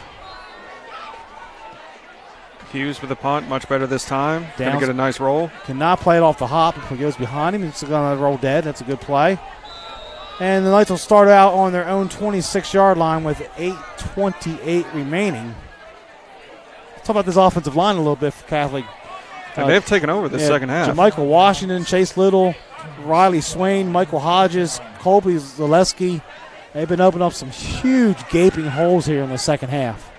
Yeah, and they've shown their athleticism getting on the perimeter, especially when they run those sweeps and tosses, and really doing a fantastic job here in the third and fourth quarter. Now a full house, almost deformed wishbone here for the Knights, and picking up a first down here coming to the near side. That is going to be Carter, I believe. It is Carter, the receiver coming out there as running back. So DJ Carter's very shifty when he gets into the open field. We've seen him break a few ankles tonight, showing that on display on that last play as number 18, Kareem Saylor, got up a little gimpy there. And this was really something I had not seen Catholic run this formation this year. Doesn't mean they haven't, but again, you're putting stuff on film for your opponents to have to deal with. Ivy runs the option over here, pitches it to Carter late. Carter across the 45, cuts it back to the middle for an extra yard to bring up second down. And that's an exceptional job from DJ Carter there, not just getting the ball and getting positive yardage, but really showing high football IQ to be able to stay in bounds. He had the opportunity, maybe get some more yards, running upfield and getting out of bounds, but wants to keep the clock moving, stays in bounds, and gives himself up. Really high IQ right there. Yeah, Carter with 100 yards receiving, now has 21 yards rushing, so 121 yards for Carter. And I like the fact that Gibson got his 1,000 yards. He's at 87 for the contest. He's got 3 touchdowns. He does not need to be in at this juncture. Yeah, at this point, Catholic wants to get this clock to 0-0 and keep everybody healthy. They got a week off. They have a bye week next week. So they play 10 straight this season. And as I say that, they hand off to Gibson. Gibson gets the left side. He's dropped down close to the first down. In fact, based on the spot here from the near side, he's going to have it. So it'll be a first down for the Knights with 7:01 remaining. Yeah, they're doing a really good job, just constantly chunk plays, 3, 4, 5 yards each and every one, keeping that clock moving. Ideally, you want to score with maybe under 3 minutes. And they're saying 3rd down and 1, but the 1 is 1 inch. It's not 1 yard. Well, and the judge over here, the line judge, he held up 1 for a first down, but I guess they moved the ball back. Nevertheless, 3rd down in inches. I could ask for a measurement on that, I think. Here's a handoff. I believe that's going to be Gibson again or Watley on the carry, but they're going to have that first down spinning down to the 48-yard line. That was Gibson. So 2 yards, first down, 6:27 left. They're going to start the clock back again. And then Catholics change up. Ivy stopped, coming to the sideline for the plays now. They're running players in and out here with the signal or the play call coming in from the sideline. Yeah, they're getting lined up with about 15 seconds left on the play clock. You want to snap it with under 5 seconds. 1st and 10. Gibson gets it, working this left side, has a block out here. There's a flag, though, in the area of offensive holding as he's down to the 46-yard line. Clock stopped momentarily. It is holding against the Knights. Sometimes when you have those counter plays, the left side of the line will hold on a little bit longer as they wait for the right guard and right tackle to come around. And I believe that's what we've got caught for Catholic. And very clean game from tonight from the officials. Both teams, not a lot of penalties like some of the games we've seen. It's refreshing to see that. Only a 5-man crew here tonight for Catholic, for the officials. A lot of games being played the Thursday night. You have to wonder about the availability for some of the officials across the state with that much changing going on. Be first down and 22. They got to get down to the 38-yard line. Clock moving, 5:45 and counting. Carter goes in motion behind the play. They give it to Gibson, left side, has some room, spinning towards midfield. He's going to pick up 10 yards there on the first down carry for the senior running back who was second team All-State in 2018. And that puts him over the century mark. He now has 102 on 20 carries. That's just over 5 yards a carry for Gibson. And again, all of that coming in the second half. He's really turned it up here in the third and fourth quarter. Yeah, all but 6 yards. So 96 yards in this second half. Really in, 19 minutes. Yeah, and I love the adjustments that the Catholic offense made. You know, in that first half, they were really slinging the ball around to their receivers, Carter, and getting into that end zone. But now they're really coming out here ground and pounding with Gibson, and it's really showing off. Carter gets it, jump stops for a second now, breaks it outside, spins again. It's like a video game out there right now, like he's playing Madden, inside the 45 down to the 43. And I think you're starting to see the depth come into play for Catholic. You know, they're breaking through a lot of arm tackles, that Headland defense.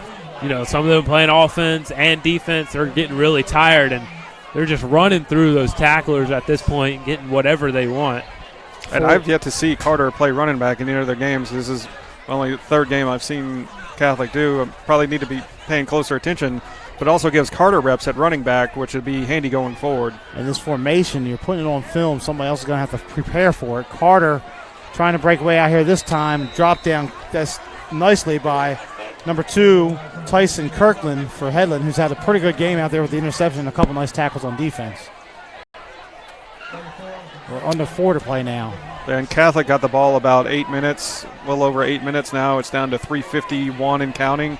25 seconds still on the play clock, so they can huddle up for about 15 seconds. Fourth down and 5. They have to get to the 38. This time they'll spread it out a little bit. Gibson in the backfield with Ivy. A little surprised they're going for it here, but you're less likely to get injured on offense than you are on defense. Ivy's got a quick kick it. Nice punt. Hit to the 10. Rolling slowly. Oh, my goodness. You can't ask for a better kick than that. Wow. You could take that Sports Center top 10 right there. Miles Butler able to save it. I don't even if he doesn't even touch it, I think it stops right at the 1. Roll dead at the 1 yard line. Perfect punt by Christian Ivy. Talked about the kickers. Add another one. Yeah. Christian Ivy, beautiful. Check another box there for Catholic, what they have in their repertoire going into the playoffs. And this is a legitimate opportunity to give your defense a safety, to kind of reward them for what they've done. That was an unbelievable kick by Ivy, because I thought it was for sure rolling in the end zone, and then it just died at about the 1 foot line. 3:17 left, 28-0 Catholic in charge here. They led it from start to finish, have a touchdown in each quarter.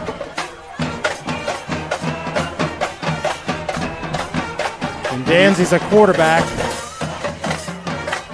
Low and it's a bad snap. It's trouble. It's going to be a safety. So the low snap's going to result in the 2 points for this Catholic defense, and it's now 30-0. Well, good, nice, clean number up on the scoreboard, 30-0. They get the safety off the low snap, the third one of the game. Nothing Danzy could do there except just take the hit.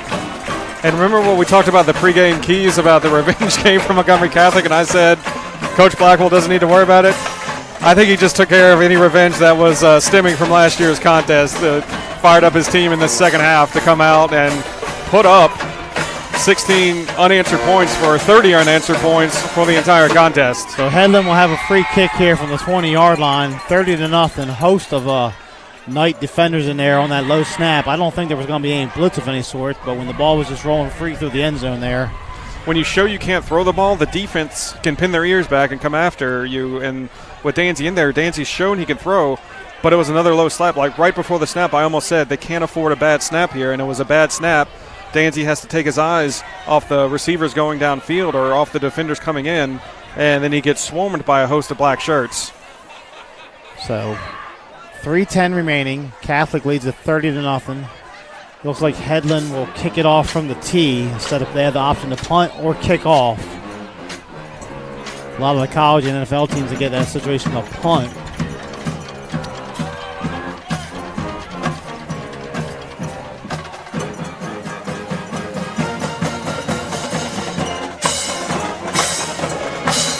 And is that Kirkland? Trevor Kirkland kicking off? Kicking off again for the Rams. Oh, it's fumbled by the Knights, and they're just going to fall on it, and they'll maintain possession here. So 3:05, 3:04 left when they stop the clock, and 1 first down should start this game out. Salted away for the Knights. Yeah, Roden on the recovery just couldn't get a handle on it. Correction, I'm sorry, that's 19. Bellstering. And he tried to catch it at the 35, rolls forward, then bounces back, and the ball is going to be at the 36 and a couple first downs. And this contest is over. Ivy running back out. I think Gibson's night's done. Carter's night's done. Catholic going to try to burn this clock out. Cobb in the backfield here with Ivy on his 1st and 10 play. 8 men in the box for Headland. The old 44 Bear defense. A handoff, Cobb coming outside here. Stays in bounds. Chucked his own player. Yeah, gets to the 40, picks up 4 on first down. Under 3 to play now, and the clock continues to move. Cobb now with 2 carries for 11 yards. See Archie Alexander Green checking in there for Catholic as they're subbing in a lot of offensive linemen here. I'm a little surprised Ivy's still in there because there's still the opportunity for, I don't want to say a cheap shot from Headland because I don't think Headland has that type of team, but if he tries to run it or if he gets involved in a play trying to block, he can get himself hurt in this situation. And, I mean, that's something that you might question, why is he still in the contest, 2:22 to go. 2nd and 6. Cobb breaks it outside to the right, across the 40. There's a flag that comes in. That's most surely going to be offensive holding on the Knights. Yeah, you rotate in new bodies on the offensive line, new receivers, been sitting on the bench, probably got a little chilly, and they're not warmed up quite yet. Probably just grabbed a hold of a jersey and slung them down. And you still got a lot of starters in on defense for Headland, so you got the starters. Granted, they're more tired, but you got the starters going against the backups on the offensive line, and that's when you see the propensity for holding. So they mark this back off to the 30-yard line, spot foul, line from the line of scrimmage. So yeah, races a 5-yard gain. Nice little run by Cobb as well. And now Coach Blackwell's going to take a timeout. Try to get that second group, most of the second group in there organized on offense. And it looks like Christian Ivy has come off the field. He's on the far side of the sideline. His night probably is done with 2:10 left. He had a good game out there. Yeah, very effective as a passer and a runner. Dual Blocking. threat, blocking, does it all. They got a lot. They just have a good culture here under Coach Blackwell. These last 5 years, he's built this program from nothing up to what it is now, and he'll be the first to tell you his staff deserves a lot of credit.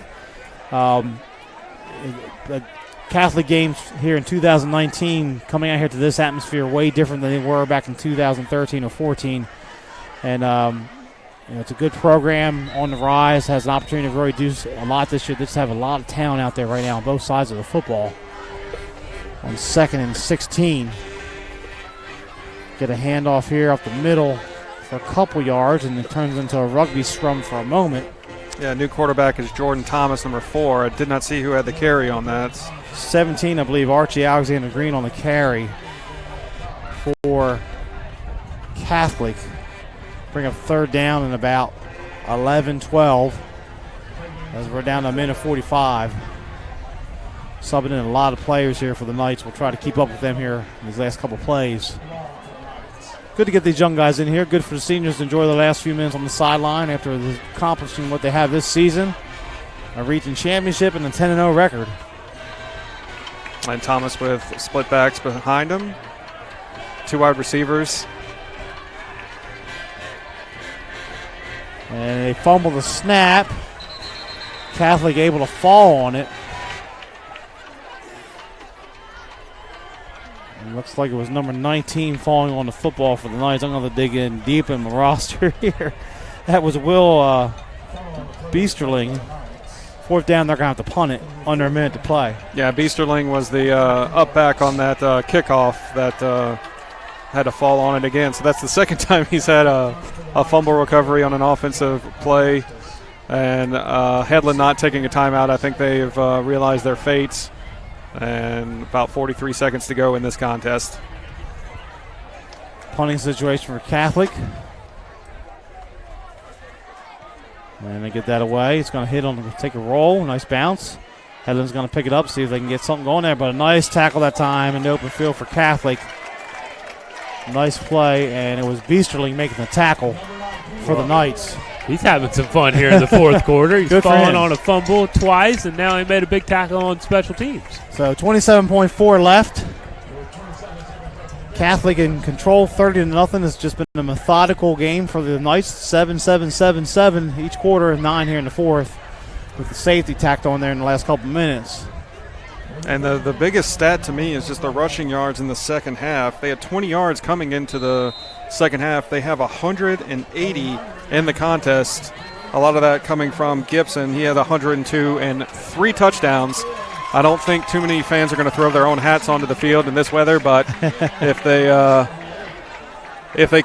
had the spirit, I believe they would to salute Gibson for his efforts tonight, especially in the second half. This will be Catholic's 3rd shutout. They shut out Dale County 48-0. They shut out BTW, Booker T. Washington out Tuskegee 49-0. There's a delay game as Headland's getting some other players in there for the last snap or two. Yeah, quarterback new, number 7, Nathan Applin into the contest. He's lining up under center. And you have to think that they're just going to keep it on the ground and get out of this, go home, lick their wounds a bit. And got Preston Money, a fullback. He has Jacob Walters at running back. They're going to toss it to Walters. Going to have a nice run there on his carry. Out across the 30. Let's see if they keep the clock running there. They marked him out of bounds. And they dump the Gatorade cold shower on Coach Blackwell here. They got him pretty good. Man, I know he is cold. Yeah, I see a lot of the assistant coaches running away there for the last second, but they got him pretty good there. They're about the 35-yard line. Cold Gatorade on a cold night. He deserves it, though. 10-0 start. Get that man some hot chocolate here, warm up. Be 2nd down and 5. Quarterback sneak this time.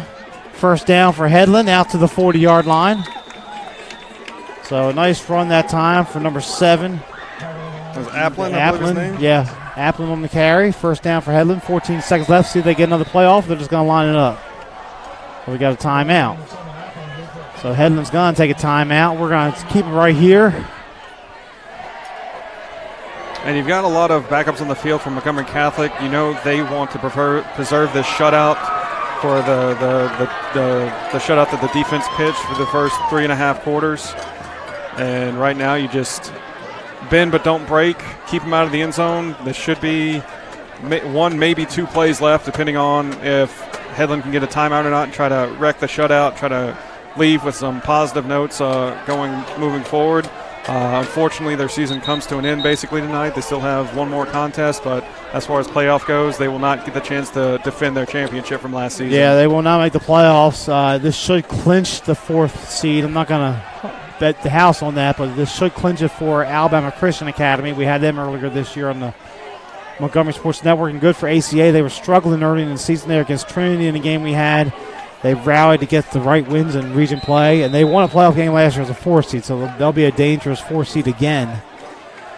There's a toss sweep to Walters, working the left side there, and he's hit inbounds. They're going to keep the clock running, and that should do it. So Montgomery Catholic can party like it's 1979. They're 10-0, for the first time in 40 years with an impressive 30-0 victory over Headland here on the Montgomery Sports Network. We're going to take a quick timeout, come back, wrap things up. You've been watching the Extermatech Pest Control Game of the Week.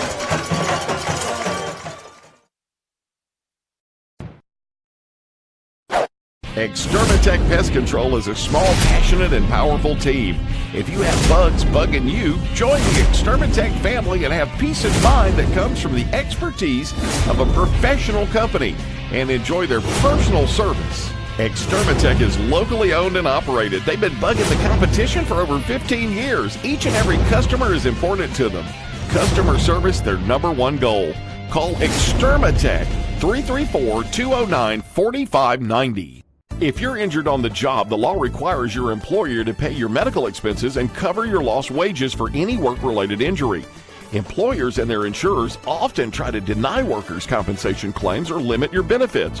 Whether you're totally disabled and cannot work or if you've suffered some impairment, attorney Matt Matthews has years of experience litigating. For more information, go to the website protectingalworkers.com. That's protectingalworkers.com. All right, Monroe, you ready? Monroe!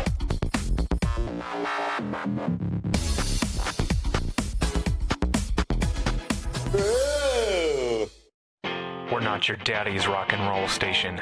104.9, The Gump. Montgomery's alternative rock station. 104.9, The Gump. The only radio station in Montgomery playing new rock alternative. 104.9, The Gump. Montgomery's alternative rock station. 104.9, The Gump. And welcome back to the Extermatech Pest Control Game of the Week here on the Montgomery Sports Network. Montgomery Catholic with an impressive 30-0 victory over Headland. Getting a little bit of revenge from last year, losing a heartbreaker down there and claiming their region championship, and a perfect 10-0 season, the first since 1979 for the Knights. They'll have a bye week next week to get ready to roll in the playoffs, but just an impressive performance tonight for Catholic High. Yeah, they really came out and dominated, got the big shutout, 30-0. What a wonderful way to go out in this season, 10-0. That'll bring great momentum as Watley out there doing flips. Yeah, huge celebration here. Matt, what do you have on stats for us to wrap things up here? For Headland, 108 yards rushing, 19 yards passing, 108 yards rushing total. They had 74 in the first half, so just 34 yards rushing in the second half. Great job by that Catholic defense in the second half making the adjustment. Danzy was 3 of 5 passing for 19 yards, and he was also their leading rusher, 15 carries for 39 yards. For Montgomery Catholic, Christian Ivey, 6 of 11, 111 yards and 1 touchdown. The story of the night, Gibson, 20 carries, 102 yards, 3 touchdowns, a total of 180 yards rushing for Catholic in the contest. They only had 20 yards rushing in the first half, 160 yards rushing in that second half where they just took over. And Carter rushing the ball, he had 100 yards receiving, 3 catches and a touchdown. Carter also added 28 yards rushing, 128 total. Just a great offensive performance by Catholic. Great adjustments by Coach Blackwell at halftime to put this game away and pick up their 10th victory of the season. And we'll take a moment here to thank our sponsors one more time after this impressive victory for Catholic. Our title sponsor, Extermatech Pest Control. They've been in business for over 15 years. If you have bugs bugging you, call Extermatech Pest Control at 334-209-4590. We say thank you to attorney Matt Matthews of ProtectingAlabamaWorkers.com. If you are hurt on the job, he can help you get the benefits you deserve. Visit ProtectingAlabamaWorkers.com or call 334-721-4878. Thank you to the Hank Williams Museum located at 118 Commerce Street in downtown Montgomery. Learn about the life and history of a Montgomery man who is known as the legendary singer and songwriter Hank Williams. Groups are always welcome at the Hank Williams Museum. Visit the large gift shop. Thank you to Chris's Hot Dogs, celebrating his 102nd year in business at 138 Dexter Avenue. They also cater. Call Chris's for your next event. Call orders in advance at 334-265-6850. And here is Joseph with the rest of our sponsors. We'd like to thank Midstate Burglar Bars and Ironworks. Midstate is local owned and operated, been in business since 1985. You can contact them at 334-313-9015. And La Zona Rosa Mexican Cafe, located at 2838 Zelda Road, minutes from downtown Montgomery, one of the area's finest Mexican restaurants. Open Monday through Saturday. You can contact them at 334-274-1153. And Delta Printing and Sign Company. Delta Printing and Sign Company opened in 1979 and is still locally and family owned. So remember, no matter what it is, when you need signs, printing, direct mail, let Delta do it. Call 334-271-COPY. And our media partner, the stations of Blue Water Broadcasting, News Talk 93.1, Kiss FM 97.9 Jams, Bama Country 98.9, Yo 100.5, Classic Country, The Possum 104.9, The Gump, and 107.1, The Vault. They're local folks helping local businesses. Call them today and let them help your business at 334-244-0961. And one other sponsor, we thank Mac the Camera Guy, photo booths, MacTheCameraGuy.com for all your photo booth needs. Visit his website. We thank all our sponsors here in 2019. Tell them we sent you here from the Montgomery Sports Network. So next week we'll be out in East Montgomery again. St. James playing host to Trinity in an old Capital City Conference rivalry. So make sure you check us out next Friday night at 6:30 here on the Montgomery Sports Network. We're going to wrap things up and thank our crew. Our executive producer on the Montgomery Sports Network is Stephanie House. Our technical director is Tommy House. On broadcast graphics tonight is Ronald Simpson. My name's Kane Young. I've been your play-by-play commentator. Our color commentators are Joseph Sims, and on statistics and color commentary, Matt Pellegrin. On camera tonight, the legendary John Holman with us. We also thank our social media, Ron Simpson and Tommy House on that, and also support from Matt McWhorter and Don McDonald. We thank our entire crew here on the Montgomery Sports Network for this broadcast tonight.